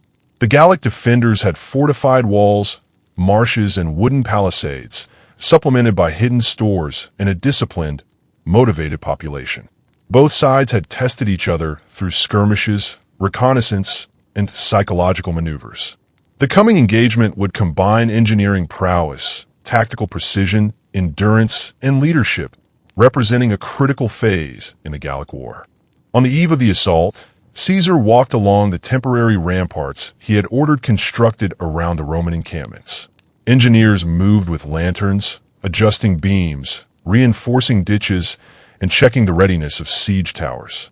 Soldiers cleaned and inspected weapons, ensuring that every cohort could respond swiftly to orders. The air was tense, the quiet only broken by the distant sound of Gallic drums, the faint flicker of signal fires, and the occasional clatter of tools on timber. In every movement, every preparation, the legions anticipated the challenges to come, aware that the siege would test not only strength and courage, but every aspect of military skill and command. Vercingetorix, in turn, moved among his people. He inspected the fortifications, directed the placement of reserves, and addressed leaders of allied tribes, ensuring that each understood the plan, the signals, and the necessity of discipline. He invoked the ancestral traditions, reminded his allies of the stakes, and reinforced the unity that had sustained them through previous encounters. The town became a microcosm of the larger coalition, a place where strategy, morale, and resilience converged in preparation for the decisive moments ahead. Thus, the prelude to the siege of Avaricum reached its culmination, both sides poised, each aware of the tactical, logistical, and psychological dimensions of the confrontation. The landscape of Gaul, scarred by previous skirmishes, marked by the ingenuity of both Roman and Gallic engineers, and resonant with the anticipation of battle, awaited the decisive engagement. Caesar's legions, disciplined and meticulously prepared, faced a determined and strategically agile opponent in Vercingetorix and his coalition. The coming conflict would shape the course of the war, test leadership, endurance, and strategy, and leave an indelible mark on the history of Gaul and Rome alike. The dawn broke weakly over the marsh-lined approaches to Avaricum, a pale sliver of sun struggling to rise above a horizon veiled in mist and expectation. For weeks, Caesar's legions had encircled the town, their earthworks and wooden palisades forming an iron ring around the valley like a slowly tightening noose.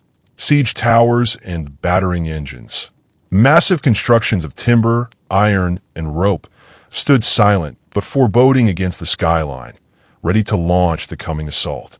Within the Roman camps, soldiers maintained rigid discipline, drilling with precision, checking stores of food and weapons, and maintaining an alertness born of long months of conflict.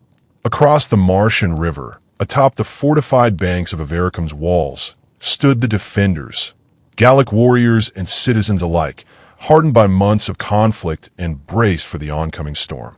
They had labored with relentless determination to strengthen palisades, deepen moats, and construct hidden platforms from which they could launch missiles and darts. Every hermetic nook and cliff face had been inspected, every corner fortified, and every household had contributed to the stockpiling of grain, hides, and spare timber. In the smoky gloom of early morning, the people of Avaricum waited, shoulder to shoulder, understanding that the day ahead would test not only their strength, but the endurance of their spirit. Caesar himself rode along the outer perimeter of his siege works, his eyes cold and calculating as they scanned the fortress walls and the menacing curves of Avaricum's ramparts.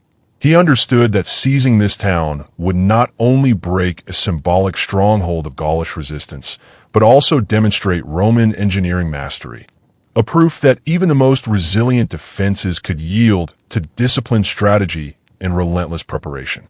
His mind was an archive of tactical options, each stored with timelines, contingencies, supply projections, and countermeasures for every possible Gallic response. The first phase of the siege began not with a thunderous assault, but with a series of probes, calculated, precise, and designed to test the resolve of the defenders.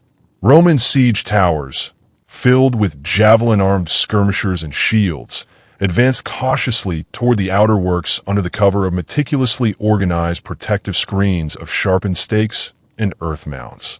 Catapults hidden within earthen bulwarks hurled flaming shots and heavy stones at points along the Avaricum walls, seeking to dislodge defenders and create openings.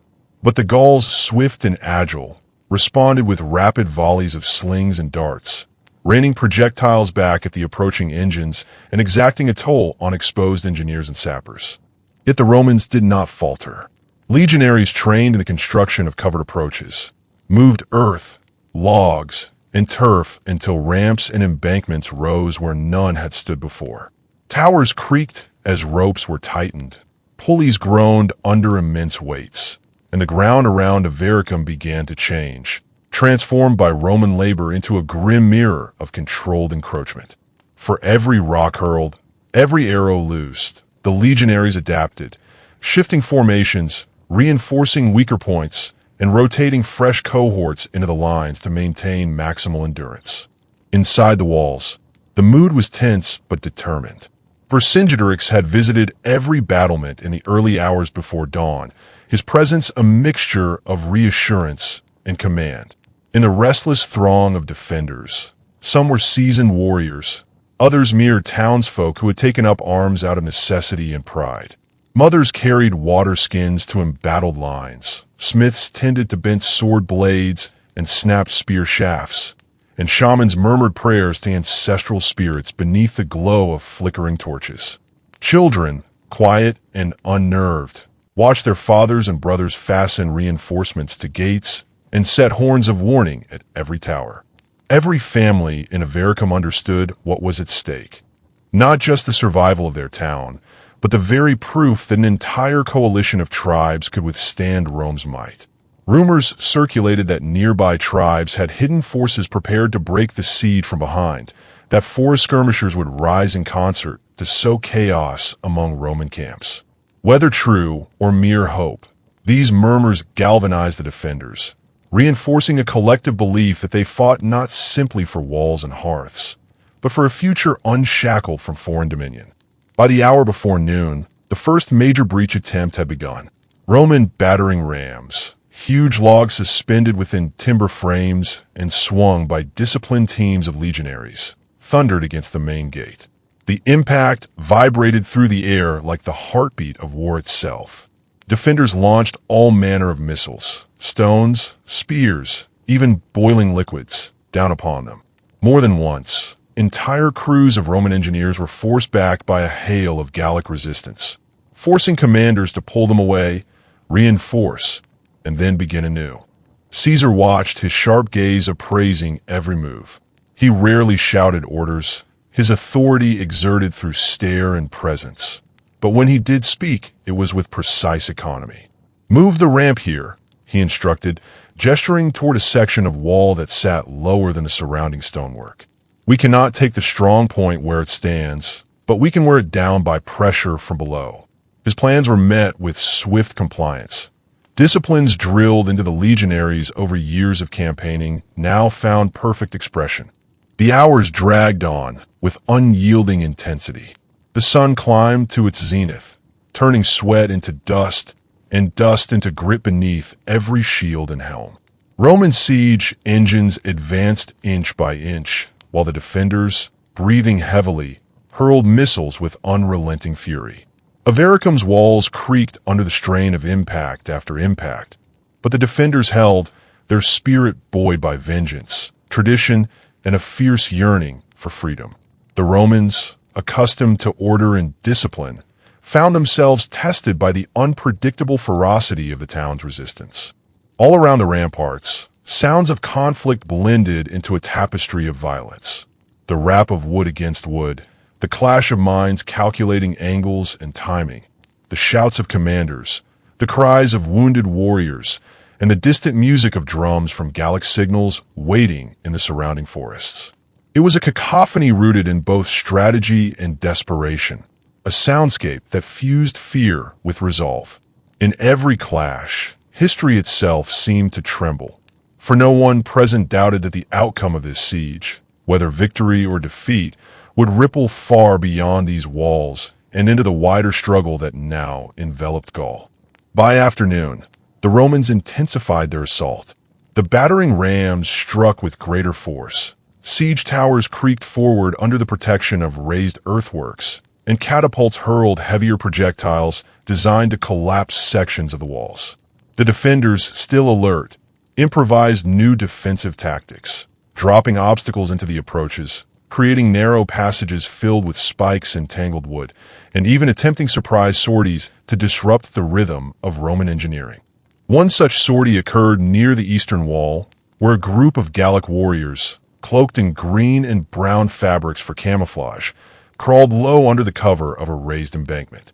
With a sudden cry, they leapt forward, rods tipped with fire swung high, catching the corner of a siege tower alight. Flames leapt up the dry timber, smoke billowed thick and stinging, and for a moment the Roman assault faltered, troops staggered back, and shouted orders rang out amid the chaos. But legionaries, disciplined beyond mere training, responded with water skins, fresh earth, and coordinated pushes to extinguish the blaze and stabilize their assault. The tower remained, charred but intact, a testament to Roman engineering and unyielding discipline. Yet despite the fierce resistance, Caesar knew that patience, adaptation, and the slow compression of pressure around Avaricum would eventually pay dividends. He ordered his engineers to widen covered approaches, to build parallel trenches that would allow protected movements closer to the walls, and to construct siege engines capable of launching heavier stones designed to fracture the wall foundations themselves. All the while, he balanced the imperative of progress with the necessity of minimizing casualties, for every legionary loss strengthened the resolve of the Gaulish resistance, turning each fallen soldier into a rallying cry for vengeance. As evening approached, the intensity of the conflict gave way to a strategic pause. Both sides withdrew momentarily to recover, to rest weary limbs, to bind wounds, and to reassess the day's toll. On the Roman side, soldiers huddled behind temporary embankments, eating cold rations, speaking in low tones about the ferocity they had witnessed, and preparing for another day of calculated pressure. On the Gallic side, defenders moved along the ramparts, encouraging one another, repairing battered sections of wall, and whispering prayers to ancestors long gone as torches flickered against the darkening sky. At the hour before night fully claimed the valley, Vercingetorix walked atop the walls amidst a small group of his most trusted commanders. The glow of torches cast long shadows. The air was thick with the day's dust and sweat, and the distant silhouette of Roman camps shimmered like a forest of muted lights beneath the mastheads of siege engines. His face was stern, not betraying fear nor faltering in resolve, but etched with the serious weight of responsibility. "Today we stood," he said quietly, his voice barely audible above the distant murmur of Roman engineers resetting their engines. "Tomorrow we shall resist. Avaricum is more than stone and wood. It is the testament of our unity. If this place falls, our struggle becomes harder, but not hopeless. We must endure. Our spirits are stronger than any siege engine." Around him, warriors nodded, some grimly, others with bright sparks of stubborn pride lighting their eyes. Mothers and youths gathered water skins and spare cloths, ready to support another day of defense. Young boys, too young for battle but present nonetheless, watched with a mixture of fear and pride, their faces marked by the earliest impressions of war, prints that would linger in memory long after the stones of Avaricum fell silent. Yet, even as night fell and the siege engines quieted momentarily, far beyond the walls a new form of tension took hold. In the dense forest that surrounded the encampments, Bands of Celtic scouts moved in silent columns, poised to harass Roman foragers and supply wagons once morning broke. Messengers traveled swiftly between hidden tribal camps, carrying news of reinforcements nearing assembly from distant corners of Gaul. The war, far from being confined to the walls of Avaricum, lived in the rustle of trees, the whispered movements of cavalry, and the rhythms of distant drums signaling readiness. Caesar, too, understood that a siege was not merely the physical hammering of walls, but a multidimensional struggle for initiative, morale, and endurance. At twilight, he summoned several of his most trusted officers to a council of war beside the rising embers of a campfire. They spoke in low voices, not shouting orders, but parsing intelligence with careful attention to nuance, whispers of enemy movements threading through every discussed strategy. A direct breach is possible, one engineer said, pointing a roughly sketched map laid upon a log, but will be costly. We must continue to widen covered approaches and increase the precision of stone artillery fire. Yes, Caesar replied, his finger tracing the outline of Avaricum's fortifications.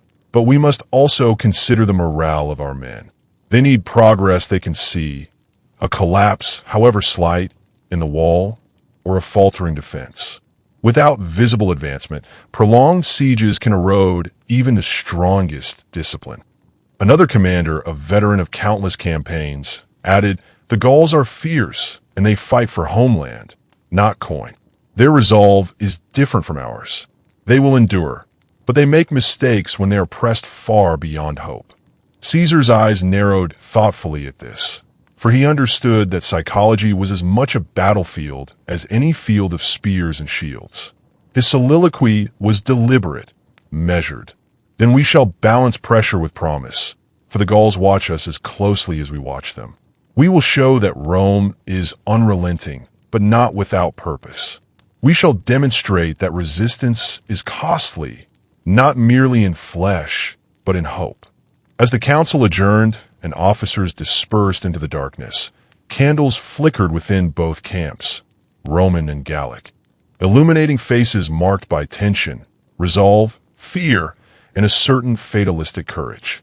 The siege of Avaricum had begun in earnest, and neither side knew with certainty how long it would last, nor who would claim victory in the collision of strategy and spirit. Both leaders, one seasoned by Rome's relentless campaigns across continents, the other shaped by the ancient rhythms of tribal unity and ancestral defiance, understood that tomorrow's sun would bring more than conflict. It would bear witness to the unfolding of a war that would define the destiny of Gaul, the limits of Roman power, and the enduring human cost of freedom and conquest.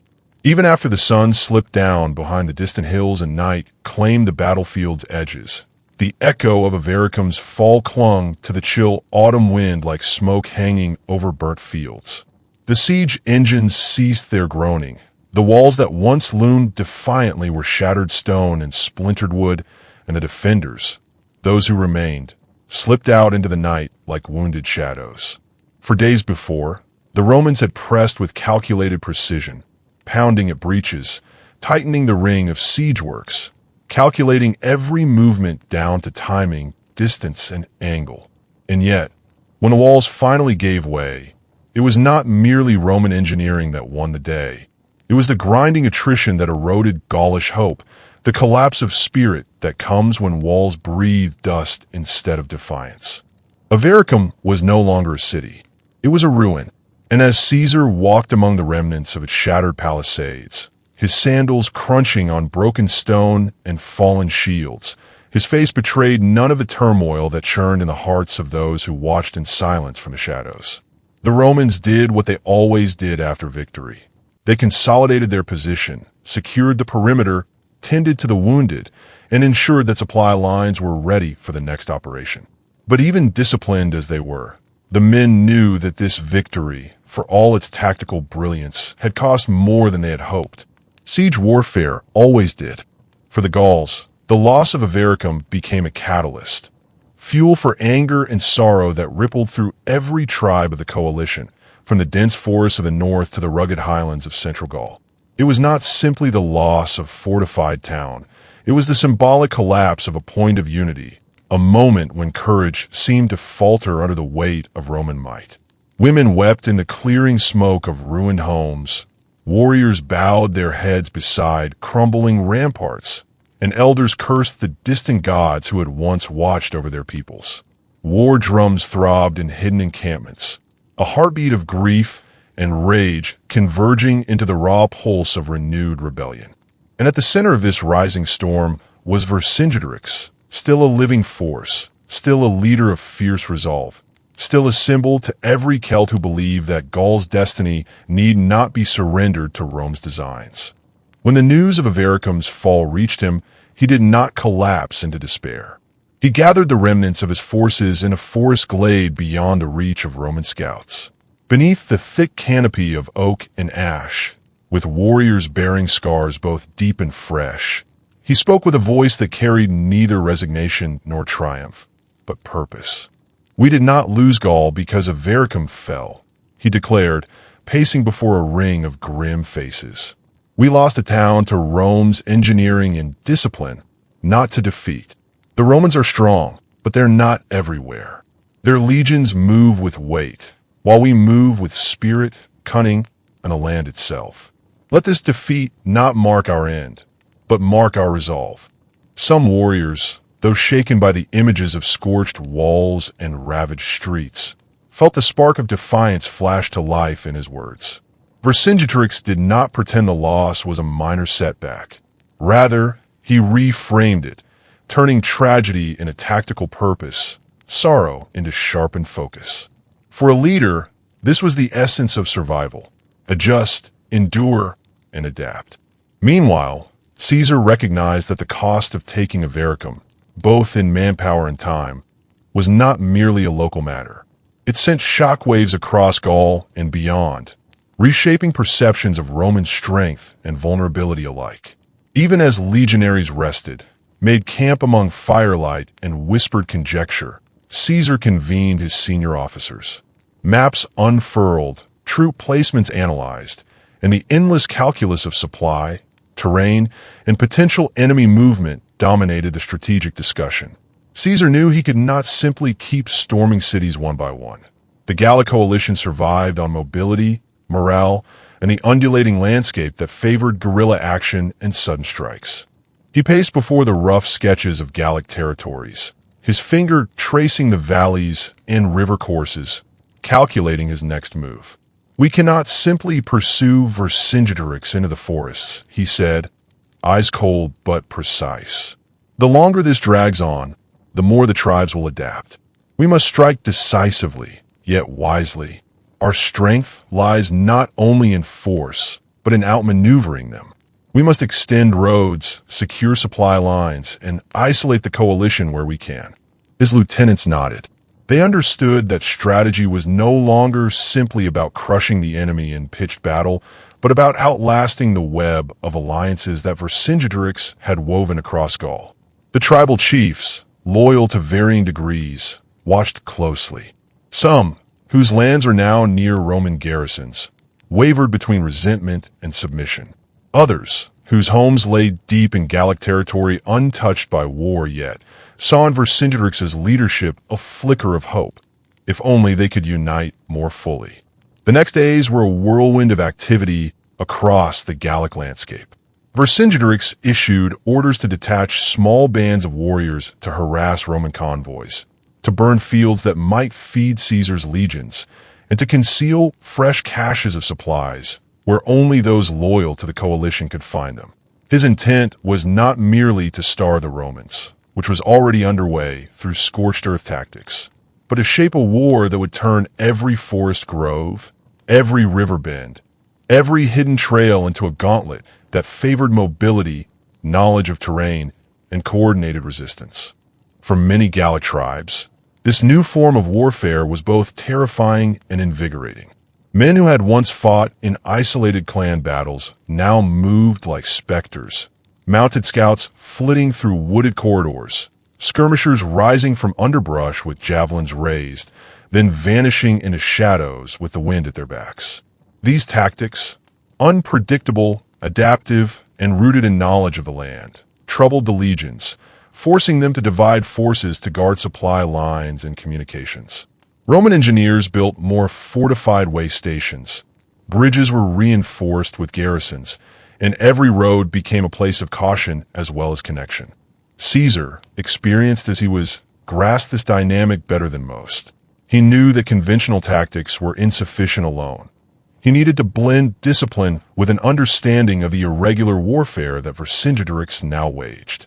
So he ordered the deployment of auxiliary cavalry units, recruited from tribes previously loyal to Rome, who took up the difficult task of pursuing mounted Gallic scouts across wood and fun. Their knowledge of local paths, combined with Roman discipline and formation, created a new hybrid force capable of responding to guerrilla raids more effectively. Yet every tactical innovation by Rome generated adaptive response from the Gauls. Word came of a new ambush near a narrow pass, where a small Roman detachment, tasked with escorting food supplies, was surrounded within minutes. Spears rained down from the ridges, and the roar of Gallic jealousy, raw, fierce, and resounding, echoed off the cliffs as war cries told of rising confidence in the resistance. When Caesar received word of this ambush, he did not respond with wrath alone. He responded with calculation. He dispatched a reinforced legionary detachment to secure the pass, supported by engineers who began constructing new fortifications that would prevent such sudden strikes. But crucially, he also invited chieftains of tribes not fully committed to Vercingetorix's coalition to gatherings where Roman envoys offered terms of cooperation and mutual defense against both Germanic incursions and Gallic instability. In this, Caesar demonstrated both the soft power of diplomacy and the hard sword of military reaction. Among the tribes, loyalties continued to shift like colored smoke blown by a turbulent wind. Some chieftains remembered ancient grudges against neighboring tribes, grudges that made them wary of unified action under Vercingetorix's banner. Others, animated by grief from lost kin and burning fields, would hear no counsel but that of war. The result was a landscape of contradictory impulses, fear and pride, resistance and accommodation, memory and ambition. No leader, Roman or Gallic, could ignore these currents, for in them lay the fate of alliances yet unmade or already fracturing. In the forest near the river Sequana, mounted scouts loyal to Vercingetorix intercepted a Roman courier whose body was found near a broken road, scrolls scattered into the mud.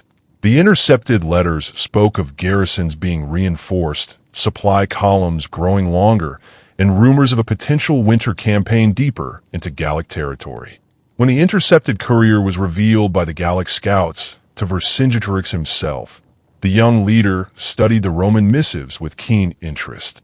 He saw not just details of troop movements, but also a map of Roman concerns, vulnerabilities, and the logistical burdens of extended supply lines. In response, Vercingetorix sent dispatches to tribes in the far north and west, calling for coordinated sabotage of Roman bridges, the cutting of roads, and the mass evacuation of non-combatants into deep forests. The intent was clear: force the Romans to spread their forces thin, ignite unrest in regions not yet fully engaged, and stretch Caesar's capacity to maintain secure supply lines and communications. And yet, even as Gallic strategy evolved into a broader campaign, Caesar responded in kind. He ordered the construction of additional fortified watchposts along the major roads, made alliances with tribes once considered ambivalent, and intensified intelligence efforts to predict not just where a raid might occur, but when and why it would occur. Every night, scouts reported positions of Gallic bands.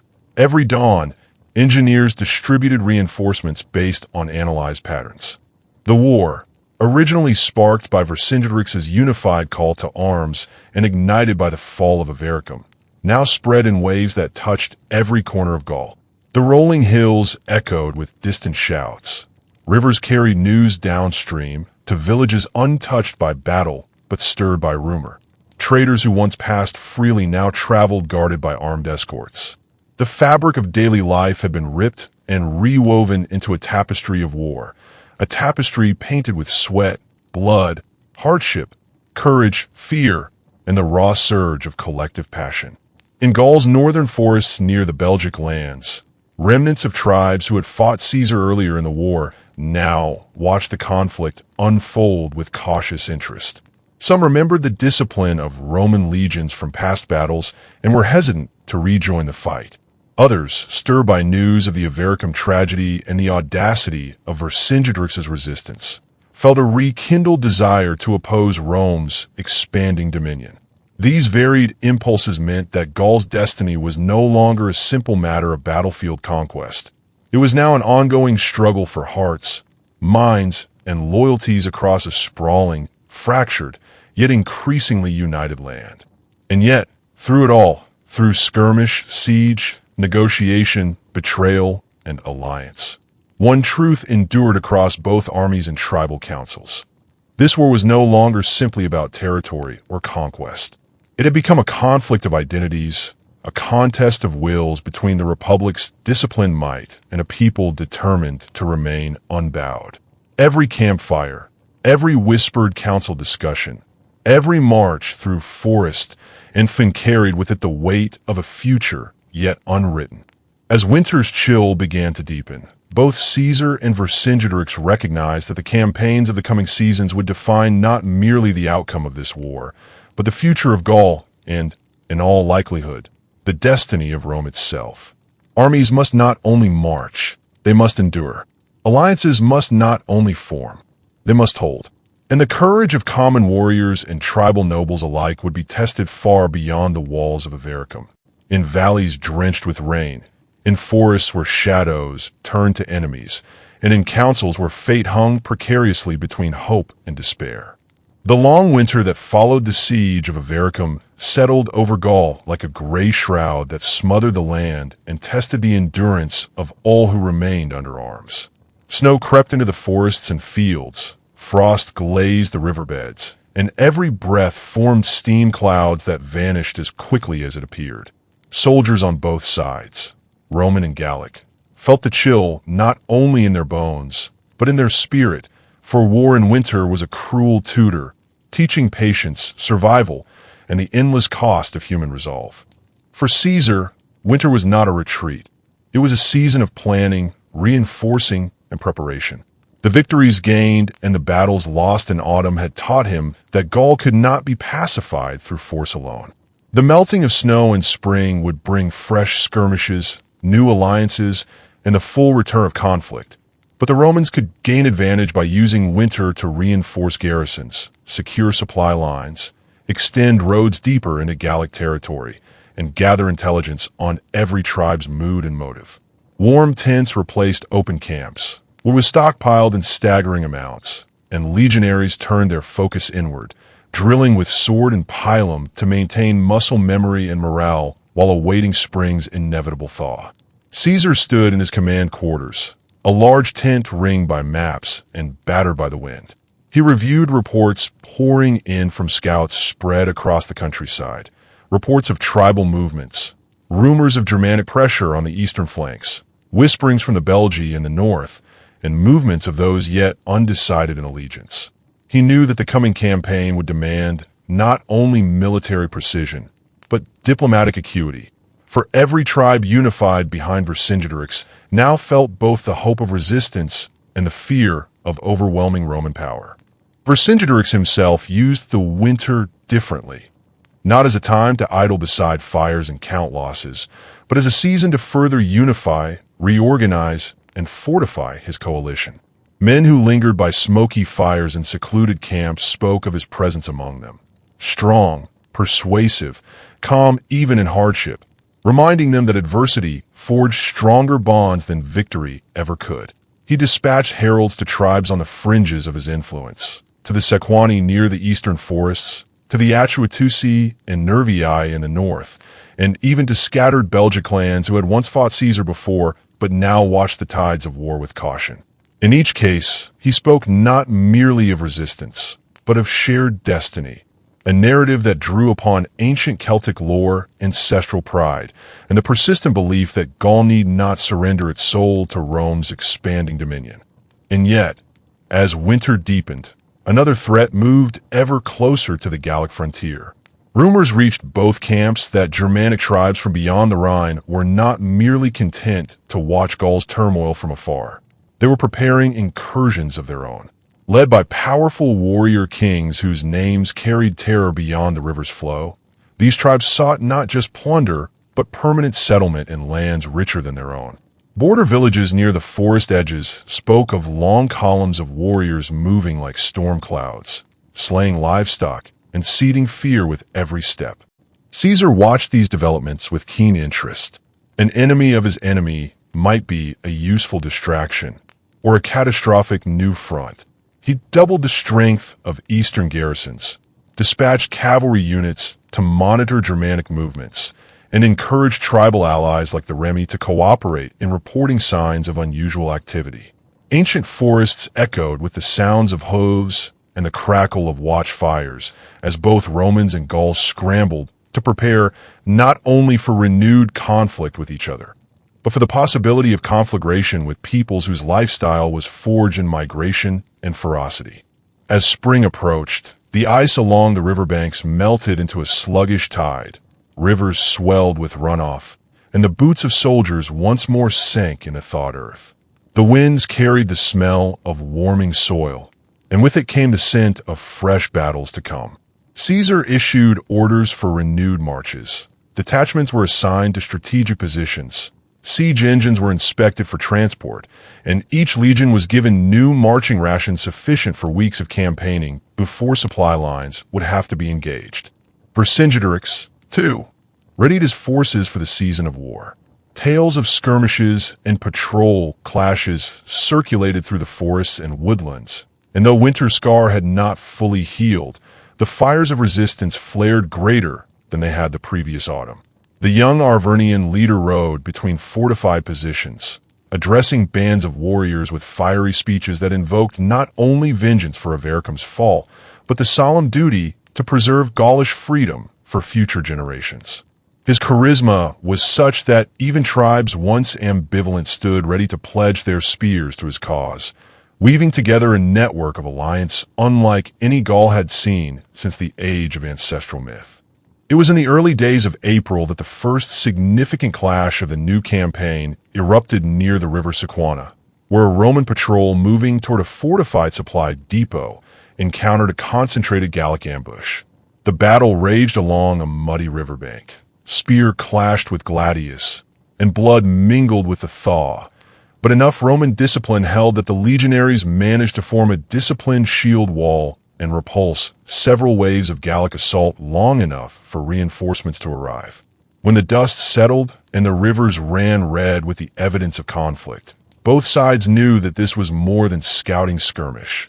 It was a declaration that Gaul's winter peace had ended and full war was upon them again. Caesar heard of this clash with measured concern, but not surprise. He immediately ordered the consolidation of nearby garrisons and the strengthening of fortifications along mountain passes and river bridges. At the same time, he authorized a larger force to march into the heart of Gallic territory to confront Vercingetorix's united confederation, a command that would test both his strategic brilliance and the limits of his resources. The army assembled for the spring push was a sweeping testament to Roman military organization.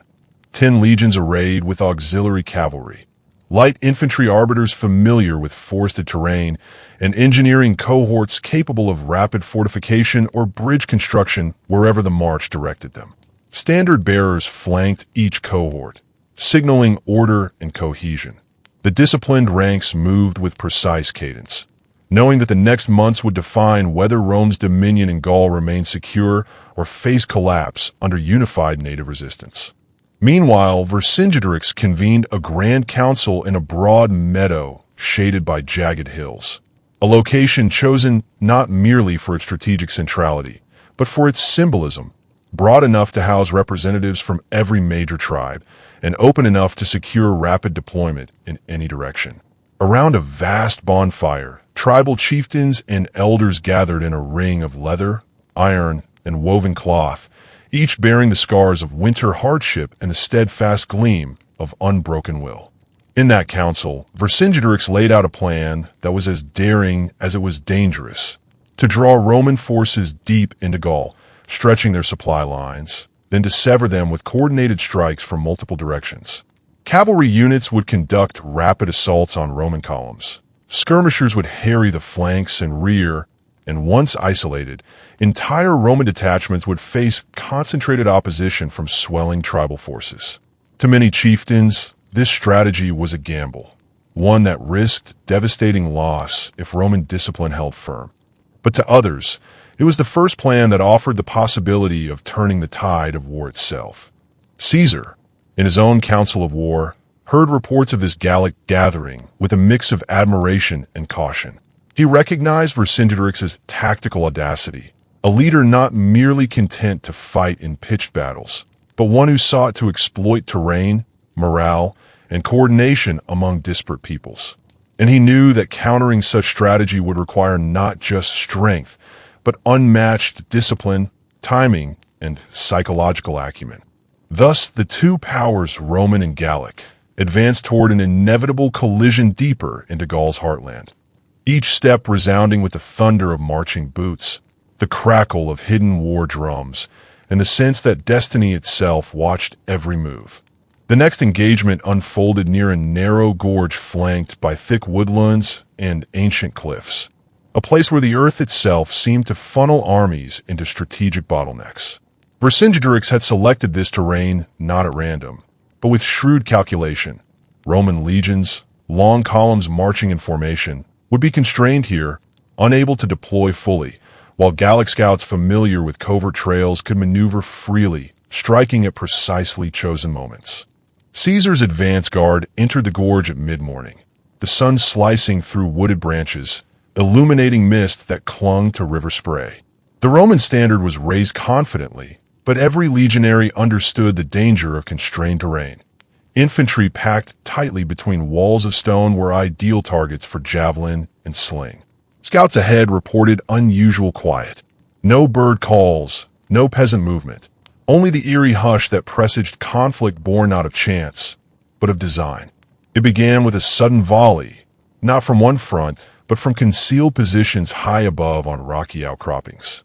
Javelins rained down upon the Roman columns, glancing off helmets and piercing shields, and for a moment chaos threatened to shatter the disciplined ranks. Spears lifted, shields interlocked, formations tightened, and the legionaries fought with the fury born of discipline and instinct. Cavalry units attempted to flank unseen shooters, only to be met with sudden bursts of arrows that drove them back with heavy losses. Yet Caesar did not waver. He ordered controlled advance, rotating cohorts in and out of exposed sections, using disciplined shields to block missiles while engineering units cleared paths wide enough for maneuver. The battle unfolded not as a single clash, but a series of tactical melees born of terrain and cunning. Each Roman move was countered by a calculated Gallic response, sudden darts forward, retreats into shadow, and repeated volleys that sapped strength while preserving the majority of Gallic forces hidden within the woodlands. Hours passed in this deadly chess match. Sunlight crawled across the gorge, illuminating the sweat, blood, and grit that marked every soldier's armor. And just when it seemed the Romans might bog down entirely, Caesar executed one of the most brilliant tactical riposts of his campaign. He ordered auxiliary light infantry, nimble, swift, and trained to operate in irregular terrain, to scale the rocky cliffs and seize the high ground that overlooked the Gallic positions.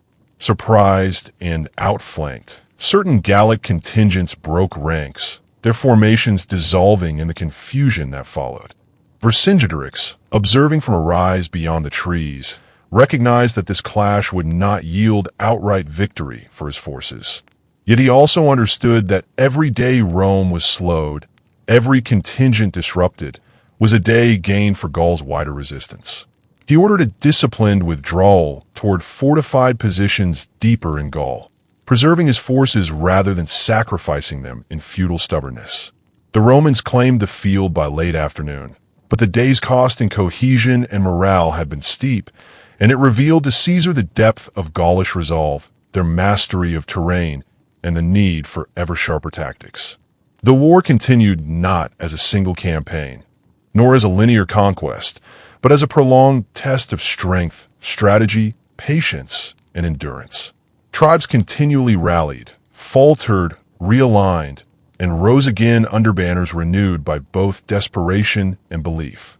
Cauldrons of battle brewed at every crossroads, in river valleys, woody glens, hilltop plains, and fortress ruins, each telling a fragment of a larger story. At times Caesar gained ground. At times Vercingetorix's guerrilla brilliance turned Roman columns back or forced detours that consumed weeks of supply and morale. News of setbacks traveled quickly through both camps, shaping counsel and forging new plans. In every exchange of blows and every tactical decision, the destiny of Gaul hung in precarious balance, and neither side, Roman or Gallic, could say which future awaited when the spring blossoms finally faded and rivers ran low beneath the summer sun. Then, in the valley of the Arar, a broad plain nestled between forest and fawn. Both commanders readied for what would become one of the defining confrontations of the entire conflict. Caesar, seasoned by conflict and tactical adversity, prepared with legions transformed into adaptive forces capable of responding fluidly to terrain and ambush. Vercingetorix, galvanized by a growing sense of unity among tribes once disparate, marshaled warriors from every corner of Gaul, preparing for engagement that could at last produce decisive consequences. This battle would not be mere clash of arms. It would be the culmination of strategy, ideology, and human will. Gaul would stand as one, or Rome's banner would thrust deep into the continent's heart. The echo of shields would herald a choice not just of victory or defeat, but of identity, alliance, and the very soul of a continent caught in the crucible of war.